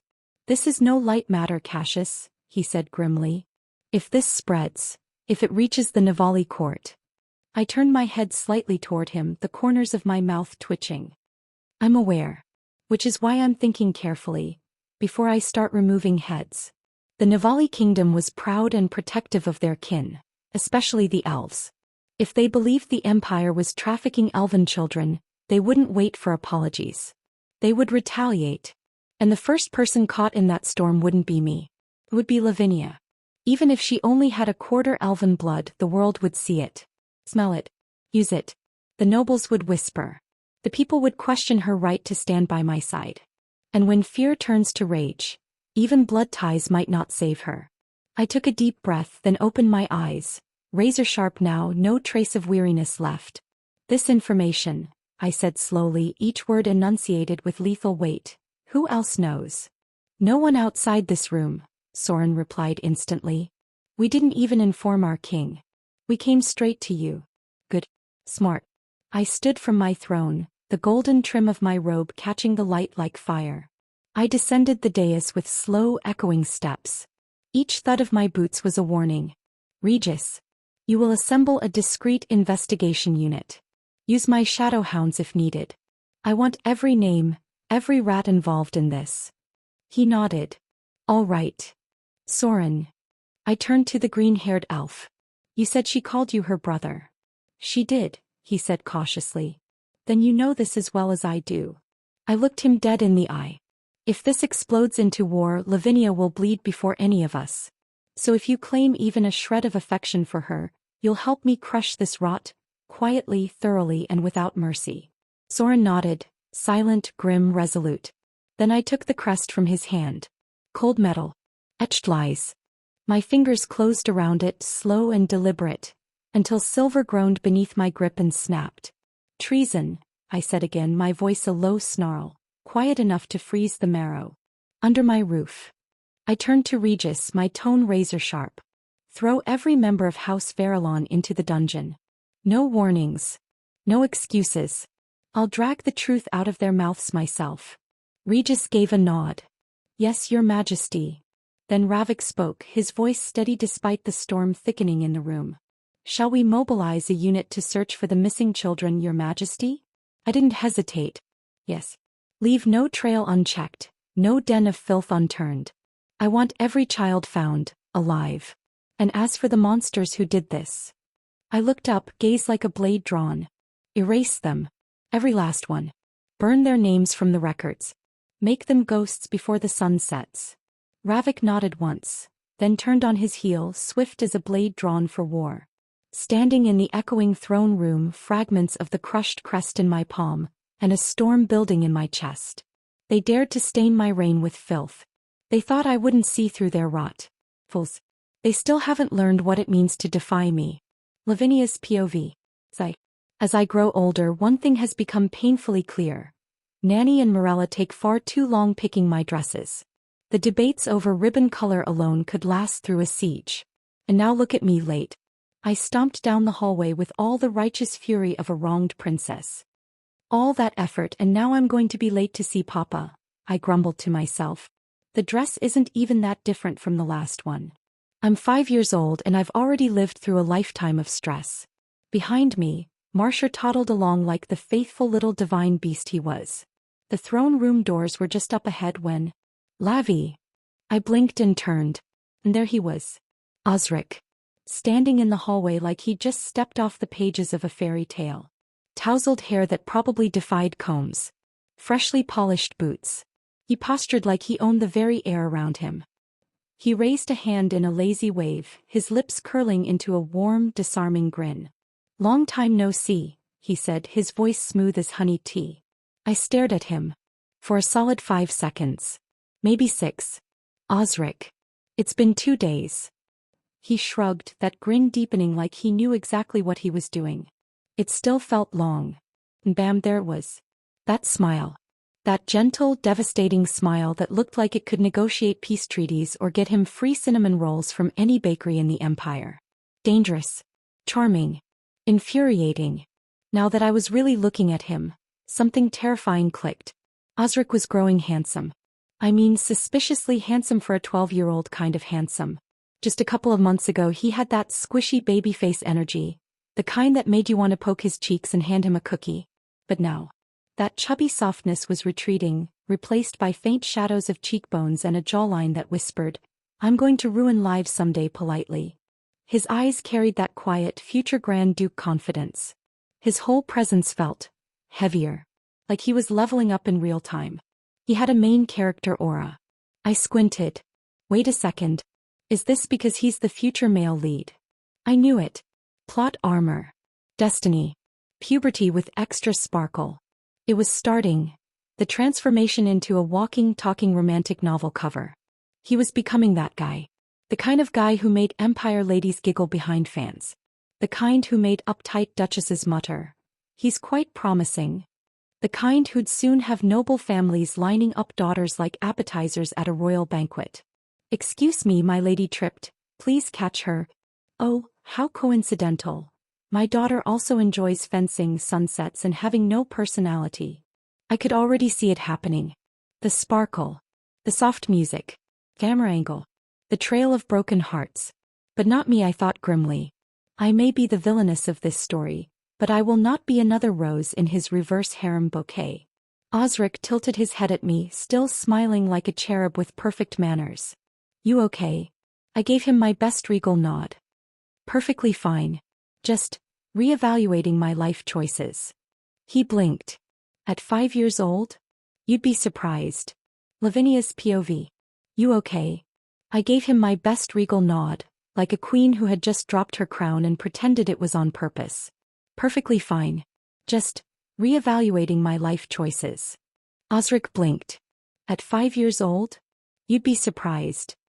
He stared at me with that unique constant supervision of the palace on fire look again, arms crossed like some disapproving royal nanny. Honestly, if he had a clipboard, I'd be on a government watch list. And then, boom, a shadow loomed over us like the dramatic entrance cue of a villain in a soap opera. Before I could blink, I was yeeted off the ground like an overripe turnip. Huh. I blinked, limbs flopping like an annoyed cat, suddenly cradled in arms that were way too careful, way too tight, and honestly too extra. I tilted my head up. Lysandra, looking like a thunderstorm, had stolen an elven nobleman's wardrobe and decided to make a fashion statement. Ruffles, high boots, and the expression of someone who just caught a mosquito hovering near a Fabergé. He held me like I'd just been cursed by an evil sorcerer or turned into a frog by an envious duke. "Lavinia. Who is he?" He growled, eyes locked on Osric like he was already planning his funeral playlist. Osric raised a brow. "Who are you? And how dare you hold the princess like she's your emotional support plushie?" Now they're glaring at each other like two enemy gods locked in an ancient, unspoken battle of superiority. Me? Yeah, just dangling in Lysandra's arms like an annoyed cat in a designer tote, looking up at Lysandra, down at Osric, and seriously wondering who I should bet money on. Lysandra or Osric? This glare-off was heating up faster than my bathwater when Morella forgot to check the temperature. I couldn't choose. This was high-stakes drama and I was living for it. Then, Lysandra puffed out his chest like a very insulted swan in battle armor. "I am her second elder brother." He paused for dramatic effect, eyes blazing. "Her family." Osric recoiled like someone had flung a raw onion directly at his pride. "Family?" he repeated like it was a personal insult. Then his lip curled into a slow, dangerous smirk. One of those cold enough to refrigerate soup with just a glance kind of smirks. "I am her first and only close friend. Since she didn't even know how to talk, I was there, interpreting her baby grunts." I blinked slowly. When did he? Wait, are they actually flexing their titles over me? Like I'm a shiny trophy in a very dramatic game of who gets to hold the princess? Before I could open my mouth, Lysandra whipped his gaze down to me and barked, "Lavinia, tell him you only belong to me." I choked on air. "What?" That came out of nowhere. Like, bro, do I look like a limited edition collector's item? But plot twist. Before I could process whatever Lysandra was on about, I was suddenly yoinked from his arms like a sack of sugar with too many opinions. "Huh? Again?" I yelped. Now I was smothered, hugged, definitely hugged, in a very warm, very firm embrace. I tilted my head and there he was. Papa. Standing tall and terrifying, cloak fluttering, expression carved from stone and storms. His eyes jealous. His grip, possessive. His tone, ice-cold tyrant, served fresh from the underworld. "My daughter," he growled, glaring daggers at both Lysandra and Osric, "is only mine." The silence was deafening. Even the wind paused to see how this would play out. I blinked. Then blinked again. "Okay, can we all just take a moment to stop grabbing me like a royal football? They keep grabbing me like I'm the last piece of cake at a wedding." I looked up at Papa and caught those jealous little sparks still crackling in his eyes, and honestly, he was pouting. Adorably. And just like that, my tiny royal heart melted. I leaned in, pressed a kiss to his cheek, and whispered with all the sweetness I could muster, Yes. I only belong to Papa. Boom. Lysandra looked like he'd been stabbed in the heart with a hairbrush. Osric physically flinched. And from somewhere behind them, Theon's voice floated in like a delighted breeze. Oh ho ho, this is better than the court dramas. I could already picture him lounging with a smug grin, munching roasted nuts, wearing imaginary 3D glasses, and watching the chaos unfold like it was a front-row seat to Royal Reality TV, limited edition drama deluxe. Then Papa looked down at me with that soft, rare smile he only wore for me, and only when no one was looking. Meanwhile, the boys looked like they were re-evaluating their entire identities. Me. I just settled back into Papa's arms and sighed and rested my royal head on his shoulder. Papa didn't even look back. He just tightened his hold like a man claiming his prize and muttered, "Let's go." And off we went, me, Papa, and the storm cloud of unresolved tension trailing behind us. Theon, of course, scooped up Marcia like he was rescuing a civilian from the chaos and casually strolled after us, humming like this was his favorite soap opera. I gave the two abandoned gladiators behind us a sunny little wave over Papa's shoulder. See you later. Big smile. Zero regrets. Let them sort out their pride. Throne room later. I was sitting on Papa's lap like a perfectly arranged royal doll. Not by choice, mind you. I thought I was about to have one of those rare golden quality bonding moments with my famously terrifying, emotionally challenged father. But no. Apparently, quality time in this palace means sitting on Papa's lap while he discusses treason, kidnapping, and political bloodbaths like he's ordering tea. Across the grand hall, Theon stood at ease, arms crossed, posture relaxed, radiating his usual, "I only slept 3 hours but still look like a war god" energy. He was mid-report on the Elven kids trafficking case. "So," Papa said, his voice cold and deadly, "the Verlin family fled the Empire before dawn." I blinked, kicking my tiny feet in the air. Traitors always run. Very original. I had planned to play outside with Marcia or sneak into the training grounds to watch Osric swing a sword at some poor dummy. But no. I got scooped up by Papa like a stolen pastry and plopped onto his lap, right in front of the throne, with the same expression he uses when he's about to sentence a noble to death. Except this time the victim was my attention span. Papa's fingers gently combed through my hair like he wasn't just radiating murder vibes while stroking his 5-year-old daughter's curls. "Seems like they were informed," he muttered. Theon nodded. "Yes, Your Majesty. They were informed that the spies they planted in Nivali were killed by Lord Soren. So they anticipated our response." Papa's gaze sharpened like a blade. "That means this was a long-term operation. Quiet, patient, deeply planned, and disturbingly effective." "They were clever," Theon admitted. "We all knew the head of House Verlin wasn't an idiot." Papa's eyes narrowed. "I agree. But his intelligence was wasted. Like polishing a sword only to use it to butter bread." I blinked up at them both. "Now I wonder, what's for lunch?"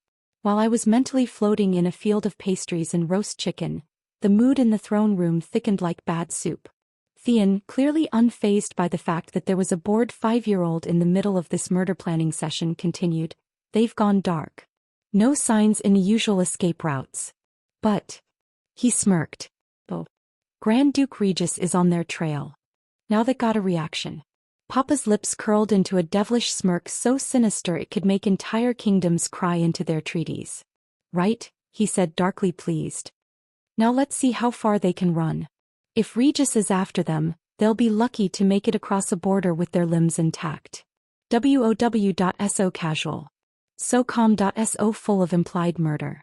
"And Theon?" He smirked too. "He's been itching for some field work. I wouldn't want to be in their shoes." I just stared at them. Both of them. Now they always make me realize, with alarming clarity, that I am definitely surrounded by maniacs. I sighed dramatically and leaned back against Papa's chest, resigned to my fate. At this point nothing surprised me anymore. Not treason. Not kidnappings. Not the fact that we apparently had a Grand Duke with a personal vendetta license and a body count higher than the Imperial Bakery's daily bun quota. Nope. This was my life now. Murder plots. Elf trafficking rings. Smug uncles. And a father who hugged me like I was made of sugar glass and threatened people like it was a casual hobby. My only consolation? At least his lap was warm. And I was pretty sure Chef Alohan's pastries would heal me. Priorities. Being daddy's girl is not easy. Mind you, not easy. You think it's all sugar cookies and sparkly dresses, right? Wrong. It's been an entire day, yes, a full sunrise sunset dramatically drawn out day. And guess where I've been? Papa's lap. For the whole damn day. After lunch I thought, I will follow my daily schedule. I'd go play with Marcia, later watch Osric swinging his sword around like a great knight of the Empire, and then sneak up on my other knights, who always pretend they're bushes while secretly guarding me. Classic hide-and-seek material. But Papa had other plans. He just scooped me up like a sack of royal potatoes and dragged me back to the throne room. The throne room ... Now my tiny royal behind has suffered enough. It's flat now. My cute peachy butt is now a soggy pancake.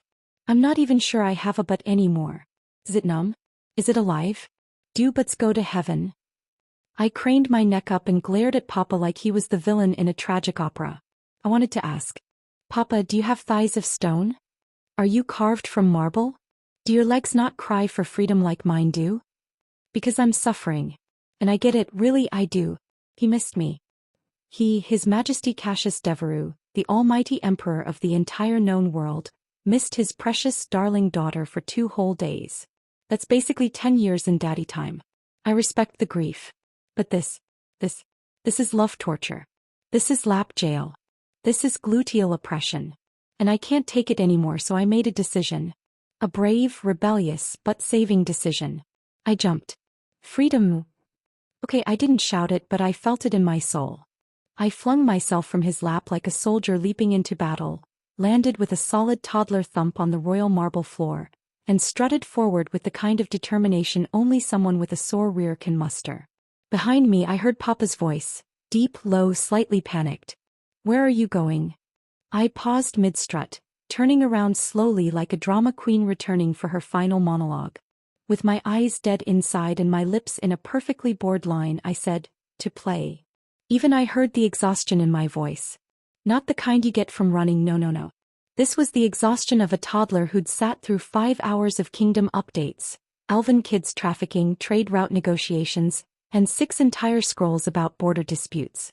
Papa stood from his throne, graceful, majestic, and terrifying in his overprotectiveness. Oh, I knew that look. I saw that familiar, I shall now scoop up my daughter like a sack of the Empire's most precious potatoes expression. He took one noble step forward and said, I will come. And I panicked. No. The hall fell into utter silence.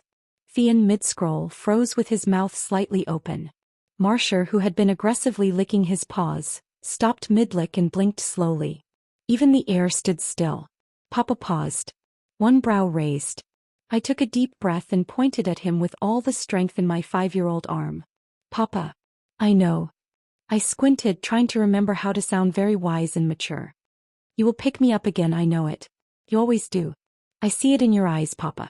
The moment I blink, you scoop me up like I'm made of golden bread. He said nothing. He just blinked in confusion and I continued. But I want to walk. I want to feel the ground with my feetsies. I want to waddle with dignity, Papa. I threw my hands in the air like a street preacher. And my butt hurts, Papa. Then I looked him dead in the eye and finished in a whisper. So, if you want to come. I jabbed a chubby finger in his direction. Don't pick me up. Papa blinked. Theon softly muttered, I told him to let her play. Marcia went back to licking his paw. And Papa stared at me like I was a strange, fascinating creature who had just declared independence. Then he chuckled, like this was funny to him. Like my butt trauma was some kind of entertainment. This man, this tyrant, this thigh of steel wielder. Then he walked toward me and kneeled to my level. Oh no. I braced myself. I knew that glint in his eyes. He reached out and ruffled my hair. Not just a little tousle, no. He gave it the full storm wind treatment like he was fluffing a chicken. Then, little Majesty, he said with the gravity of a royal decree, lead the way. But I am coming with you. I glared at him as I desperately tried to fix the now disgraced state of my beautiful golden locks. He stood up all tall and regal again, and stretched out his hand toward me like a dramatic prince in a fairy tale. "Shall we go?" I blinked. Then very dramatically, I placed my tiny hand in his giant one and gave a slow, solemn nod like I was entering a lifelong contract. I turned to Marsher and declared, "Marsher, let's go." Like the majestic beast he is, Marsher stood up instantly and fell into step behind me. "At least someone listens to me around here." I heard Theon mutter behind us, "She's becoming brave like him." Meanwhile, I and Papa walked down the grand hallway like two royals on a mission. Me with my little, determined steps and Papa with his long, striding legs that somehow made me feel like a duck waddling beside a horse. Then Papa asked, "Where do you want to go?" "How about the pond?" I said sweetly. "No." I gasped. "What? Why?" He raised an eyebrow at me like I just asked to duel a tiger. "Don't forget you fell in and drowned yourself that one time." "I did not drown. You stopped breathing for 7 seconds, Lavinia." Maybe I almost drowned." "But..." I said no. "Then why even ask me?" "Let's go to the flower garden," Papa said very calmly, like he hadn't just crushed my pond dreams into glittery pond sludge. I sighed. "All right." Cassius's POV. As I stepped into the chamber, the scent of night-blooming roses lingered in the air, soft, delicate, just like her. Narina stood by the bed, gently tucking the blanket around Lavinia's small form. The room was bathed in the warm glow of the hearth, shadows flickering across the walls like they were bowing to their true sovereign. "Did she fall asleep?" I asked, my voice lower, quieter here. "In the sanctuary." Narina nodded. "Yes, Your Majesty. Since the princess played quite a bit today, she fell asleep almost instantly after the bath." I nodded and moved to her bedside and sat down, gazing at the tiny bundle nestled between pillows far too large for her. Golden curls spilled over her forehead, her little lips parted slightly as she breathed in a steady rhythm. I reached out, gently patting her head, brushing back a lock of hair that clung to her cheek. She looked peaceful, and far too small to carry the weight of the crown she'd someday inherit. "I heard the princess yelled at you today," Narina said carefully, her voice tinged with a hint of amusement. "Because you carried her to the throne room all day." I smiled faintly, one of those rare ones not forged from command or cruelty.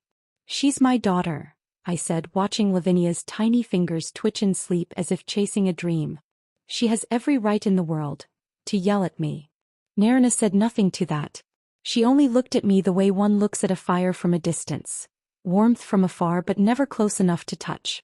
Then Theon stepped in, his presence cloaked in quiet authority. "Your Majesty," he said with a bow, "Grand Duke Ravik has returned, and the Verilon family has been captured." My hand stilled on Lavinia's head.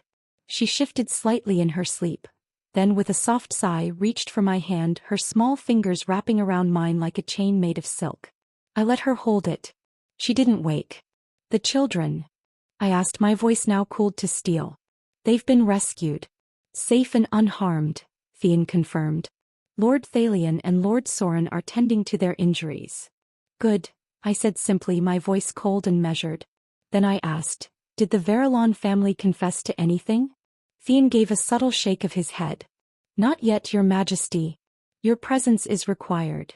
I stood slowly, my shadow stretching over her sleeping form like a vow made in flesh and blood. My fingers untangled from hers gently, carefully before I turned away. I adjusted my gloves, my face already changing. "Father into Emperor." "Then," I said darkly, voice low and unyielding, "let's deal with those traitors." Theon gave a nod and stepped aside as I passed. There would be no mercy tonight. Not when they dared to harm the innocent. It's been exactly 8 days, 13 hours, and possibly 4 minutes since I arrived back from Navali, and let me tell you something. The palace has been nothing short of a dramatic theater production. On fire. The whole week. Yes. Pure, unfiltered, head-scratching, maid-squealing, noble-sighing chaos. Like this. The elf trafficking scumbags got caught. Apparently, while I was busy trying to convince Nanny to give me 3 extra honey tarts, she didn't.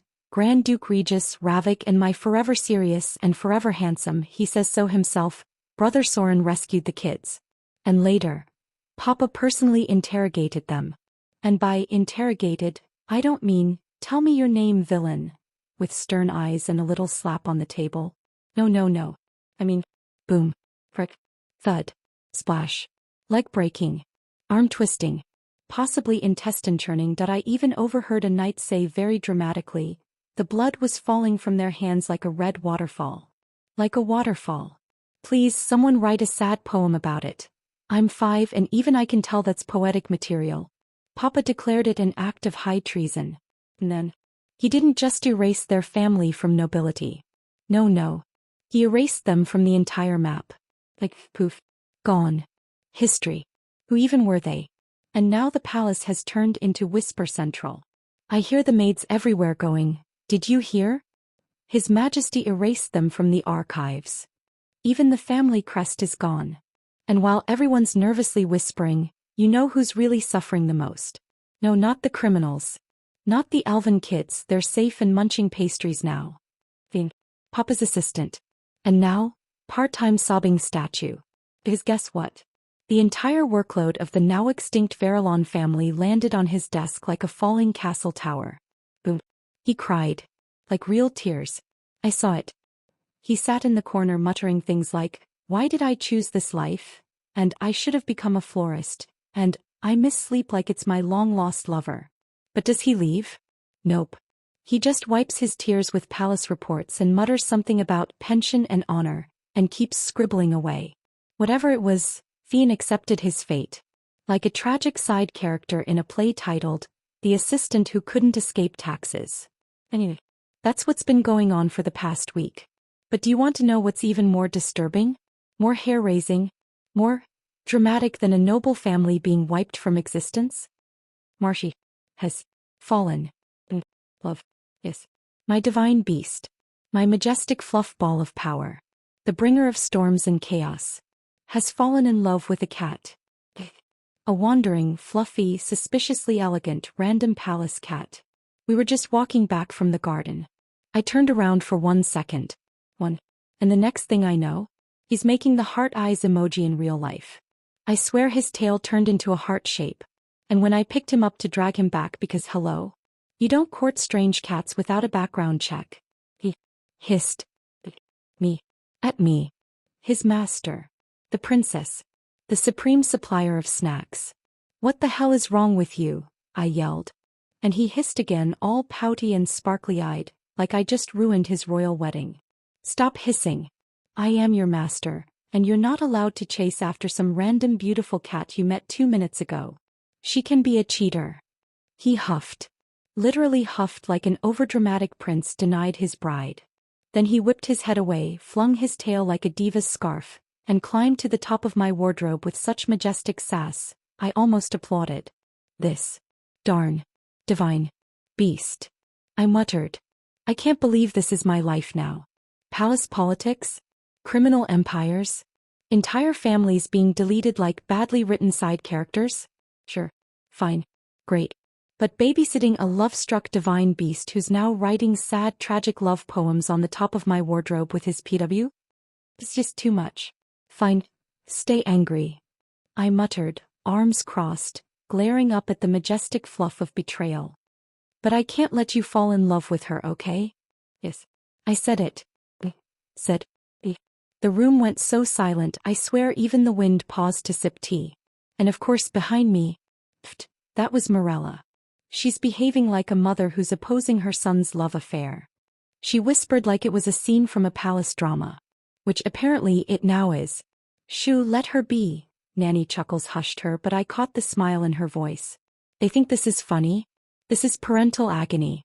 I turned around slowly, with all the dignity of a 5-year-old princess scorned by her cat. I am not opposing his love affair, I announced. I'm just protecting him from heartbreak. That cat could be a spy, or married, or worse, a dog in disguise. Ravik actually gasped. The scandal. Marsher, up on his dramatic perch, let out a long, soulful mew like some rejected opera singer. Oh, don't give me that. I waved a tiny fist at him. You just met her. You don't even know her name. He whipped his tail. Deliberately. Rude. And I bet she doesn't even like you. More tail whipping. Dramatic sigh. Pause over eyes. Full heartbreak mode. Activated. I threw my hands in the air. I can't believe I'm having this conversation. With a cat. Who is a beast? Who is divine? Behind me the trio erupted into giggles again. And then, what's happening? Who's Papa? As I saw him, I yeeted myself at him like a tiny missile. Papa! He caught me effortlessly like I was just a feather with feelings. His arm went around me, strong and protective, and his free hand instinctively patted my back like he was disarming a tiny emotional bomb. Then I pointed an accusatory finger straight at the top of my wardrobe. Papa, that divine beast is broken. Papa's gaze followed my finger. He locked eyes with Marcia, who immediately fluffed up like a terrified mop. There was a dangerous pause. Then Papa calmly asked, "Shall I wipe him off?" "Why no. No. I flailed like a panicked crab. "He's just emotionally unstable right now. His heart is wounded. I can endure him." I added the last part nobly, like a true warrior mother trying to protect her emotionally wrecked feline son. Papa stared at me, then at Marcia, back at me. Then he nodded solemnly. "Endurance builds character." "Exactly," I sniffed, wiping away an imaginary tear. Then he adjusted his stance slightly and said, "Your grandfather and brothers are leaving. Do you want to see them off?" "You don't have to." I blinked. "Wait, they're leaving already?" I blinked up at Papa. He nodded with that same eternal calm. "The children need to be reunited with their parents. The sooner the better." "All right," I nodded and said, "Let's go." We walked side by side down the long, polished hallway, sunlight spilling in through tall windows, the distant sound of chirping birds mingling with the echo of our footsteps. As we approached the garden, I could see the swirling magic of the portal glowing faintly like a miniature galaxy. Grandpa Thalion stood tall and regal in front of it, while the elven knight did a head count of tiny hyperactive kids like a stressed-out teacher on a field trip. "Is everyone here?" Brother Lysandra asked, and I sprinted toward Grandpa Thalion. "Grandpa!" I squealed. His eyes softened instantly, turning from an ancient healer of legend to a giant magical puppy. He knelt down with open arms. "Oh, my precious little star," he cooed as he hugged me tightly. I gave my best dramatic pout, complete with glossy eyes and a wobbly lower lip. "Grandpa, visit me soon, okay? And bring me gifts." "Okay." Grandpa immediately nodded with the seriousness of a man swearing an oath of blood. "I will bring you entire treasure chests, I swear it." Before the moment could fully melt hearts, Lysandra's voice cut through the garden like a mischievous breeze. "I'll bring you extra gifts if you hug me too." Bonk. Grandpa didn't even look. He just smacked Lysandra on the back of the head like it was a reflex. "She won't hug an idiot like you." "I'm her brother." Lysandra cried, dramatically clutching his skull like he'd been mortally wounded. I giggled. And then, suddenly, a warm hand patted the top of my head. "I'll bring more gifts than both of them combined," Soren said smoothly, crouching down beside me with a gentle smile. "If you say you'll miss me." He blinked at me, all soft-eyed and hopeful like some gentle prince in a storybook. Everyone around us fell silent. Even the elven kids stared. I blinked back at him. Then I tilted my head, gave a slow dramatic gasp and replied, "Are you trying to bribe my love?" Soren didn't even flinch. He just nodded solemnly and said, "Yes." I sighed, saying, "All right, I will miss you." Then, with the confidence of a man who had just won an international tournament of Who Does She Love More, he leaned in and whispered with a smug smile, "Victory is mine."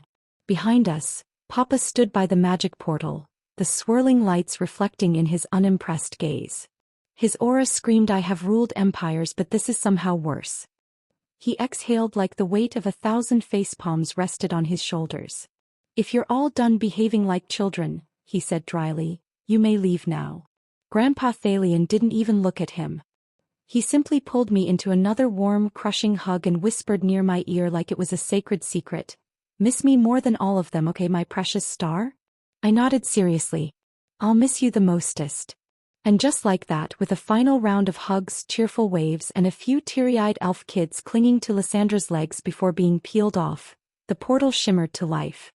One by one they stepped through, the elf children rescued, safe at last, heading home to their families. The knights followed, then Soren, then Grandpa with a final wink. And as the light faded and the portal closed behind them, the garden quieted. I stood beside Papa, the wind brushing through the trees, the the scent of magic still lingering in the air. Well, I muttered, hands on my hips.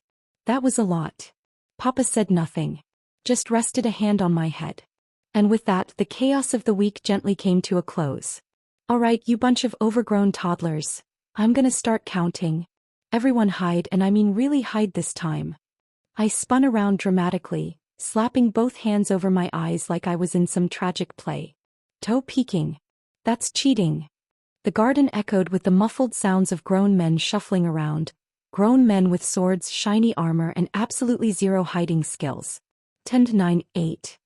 I began in my most serious voice, dragging out every number like I was casting a magical spell. It's been nearly 2 years since that whole elf trafficking incident happened. Ugh. Time has this way of just whooshing by when you're not looking like a squirrel stealing your last cookie. 7, 6, 5. After that scandal, the Elf King was furious. And when I say furious, I mean steam out of the ears, thunderclouds over his head furious. Apparently, he almost declared war when he found out that humans tried to sell elf children like they were exotic fruits in a market. Luckily, Grandpa Gregor stepped in like some kind of ancient hero. He marched his old self to the elf kingdom, straightened his ancient spine, and went full diplomat mode. Explained everything. Promised justice had been served. Even offered cake. Okay, maybe not cake, but diplomatic apologies and stuff. Anyway, now we are on good terms with the elves again, and, get this, he's invited as a special guest for Papa's and my birthday in 2 months. Yep. I'm gonna turn 7 in 2 months. A double celebration. Double the cake. Double the presents. Double the drama. 4, 3, 2. I shouted, bouncing on my heels. Oh, the anticipation. I grinned wickedly. I hope you're hiding well because, 1. Ready or not, here I come. I peeked between my fingers for dramatic flair, tossed my hair like a proper princess and spun around. Time to hunt. Rustle, rustle. Snap. Seriously? Seriously? You've got to be kidding me. I tiptoed toward the bushes like a sneaky cat. And what did I see? 2 fully grown knights of the 2nd Imperial Army. You know, the elite trained in 100 kinds of battlefield warriors. Crouching behind a pair of bushes so thin, I could see their shiny swords glinting in the sunlight like disco balls. One of them was gripping 2 little branches like he thought they made him invisible. I blinked. Then squinted. Then stared. Oh wow. What a genius disguise, I muttered, deadpan. A tree with arms. How innovative. I'm terrified. I crept closer on tiptoe, deliberately obviously, until I was standing right behind the rustling mess. Then I cleared my throat. So, are we pretending that I can't see you right now? Gah. I mean what? Who said that? Caldus squeaked and toppled forward like a tower of potatoes. And then, oh no, one whispered. She saw us. Abort mission. I repeat, abort mission, the other whisper yelled, crawling away with all the grace of a drunken penguin. I marched up to them like a queen on a warpath. What part of hide did you not understand? I told you to hide. Not to cosplay as broccoli. Lionel squeaked. But your highness, we thought the leaves. I narrowed my eyes. Leaves? You're taller than the palace gates. You could be holding an entire tree and I'd still see your face poking out. Then Edwin muttered under his breath. Told you we should have used the fountain again. I sighed. Deeply. Painfully. Theatrically. I can't believe the Empire's safety is in their hands, I muttered, dramatically turning my back and stomping off like the offended princess I was born to be. But your highness, Lionel said, brushing petals off his head, this is dishonorable defeat. Oh please, this is hide and seek, not a battlefield. Surrender with dignity. He opened his mouth like he wanted to say something clever, maybe about knightly pride or honor or broccoli camouflage, but I had already moved on. By the way, I scanned the courtyard with narrowed eyes. Where is Marsher? As if on cue, like fate itself was bribed to interrupt. Princess, came a voice from the other side of the garden, it's snack time. Ding ding ding. I swear my eyes lit up like fireworks. My stomach let out a tiny roar of excitement. I may or may not have started drooling right then and there. Coming. I squealed, abandoning all royal grace as I dashed toward the sound of food like a little lightning bolt in a frilly dress. Lionel scrambled up and chased after me. Behind us, the bushes rustled again. Stay still, someone whispered behind the hedge. We are shadows now. As I rounded the corner toward the other side of the garden, aka the official snack zone, I skidded to a halt with an exaggerated gasp. There he was. Marsher. Mouth full. Eyes closed. Tail twitching lazily. The audacity. You. I gasped, pointing at the divine striped fluff ball who had betrayed me in the worst possible way. He blinked slowly, clearly not bothered at all. He licked some cream off his paw like some bored aristocrat at a tea party. Marshy was eating the snacks before me. I stomped toward him, hands on my hips, fury bubbling in my tiny royal chest. Excuse me, your fluffiness, but in what royal universe does a tiger get first dibs before the princess? Marsher looked at me, blinked, munch, crunch, lick. His only response. A slow, sugar-coated burp. I squinted at him. He has grown all right. From a clumsy floof into a proper majestic beast. His coat now gleaming with silvery stripes and golden fur, eyes sharp as moonlight, and a tail that swayed like it belonged to a creature from ancient myths. He wasn't fully grown yet, but even now he looked like he could scare dragons just by yawning. But one thing hadn't changed. He was still the laziest tiger in existence. And still hopelessly, irrevocably addicted to sugar. I leave you alone for 5 minutes and you've already devoured half the snack tray, I accused, pointing to the half-empty plate beside him. And don't pretend it's an accident. I know you dragged that mochi with your tail. He yawned like a fluffy demon of sinless gluttony and rolled over to expose his tummy in surrender. Curse him. He knows I can't resist belly rubs. All right. I forgive you, I muttered dramatically, plopping down and throwing my arms around his giant neck as he made a satisfied H-er-ich noise, like he was the one granting me forgiveness. Seriously, I'm the princess. Who's spoiling whom here? But whatever. I buried my face into his thick, soft fur and sighed like a little old lady after afternoon tea. Then, because I am a multitasking genius, I reached out for a macaron and started munching while using Marsher as my mattress. This is life. A warm, squishy tiger belly. Sweet strawberry macarons. A slight breeze. Nights pretending to be shrubs. All was well in my kingdom. Lionel stood beside me. Morella sat beside me with a gentle smile. I patted Marshy's side. You're lucky you're soft. And cute. And sparkly. He thumped his tail proudly like he agreed completely. I stared at the sky, my cheeks smushed against his fur. The clouds were floating by like sleepy dumplings. The sun was golden and gentle. The kind of day that made me feel lazy and daydreamy. I chewed thoughtfully on my macaron. Delicious. My feet swung lazily in the air as I lay on Marshy's warm, purring belly, one hand clutching a half-eaten macaron and the other buried in his fluff like it was my royal security blanket. I blinked up at the sky, all blue and peaceful and filled with sleepy little clouds doing the royal parade across the heavens. I wonder what Papa is doing right now. Probably something extremely important and serious and imperial. Like sitting on his shiny golden throne, looking terrifying while secretly being bored to death. Or reading 500 scrolls in one sitting and going, in that serious Papa voice that makes people forget how handsome he is and remember that he could start a war with one eyebrow twitch. Or maybe, just maybe, he's glaring at maps again, deciding which kingdom to graciously absorb next. Should I go and meet him? I mumbled. And then I blinked slowly. Once. Twice. My fingers relaxed around the crumpled macaron wrapper. My head flopped a bit to the side. The world became hazy. My eyelids suddenly weighed 10 tons each. The breeze whispered lullabies in my ears and the sun kissed my forehead like Mama used to when tucking me in. And then, nothing. As apparently. I fell asleep. Right there. Smack on top of a magical, sugar-addicted tiger with macaron crumbs on my dress and probably a little bit of drool at the corner of my mouth. And as I dozed off, I swear I heard Marsher purring like a lullaby and Lionel whispering something like, "Should we move her?" Morella panicked, saying, "I will call Nanny Narina." And I went to sleep.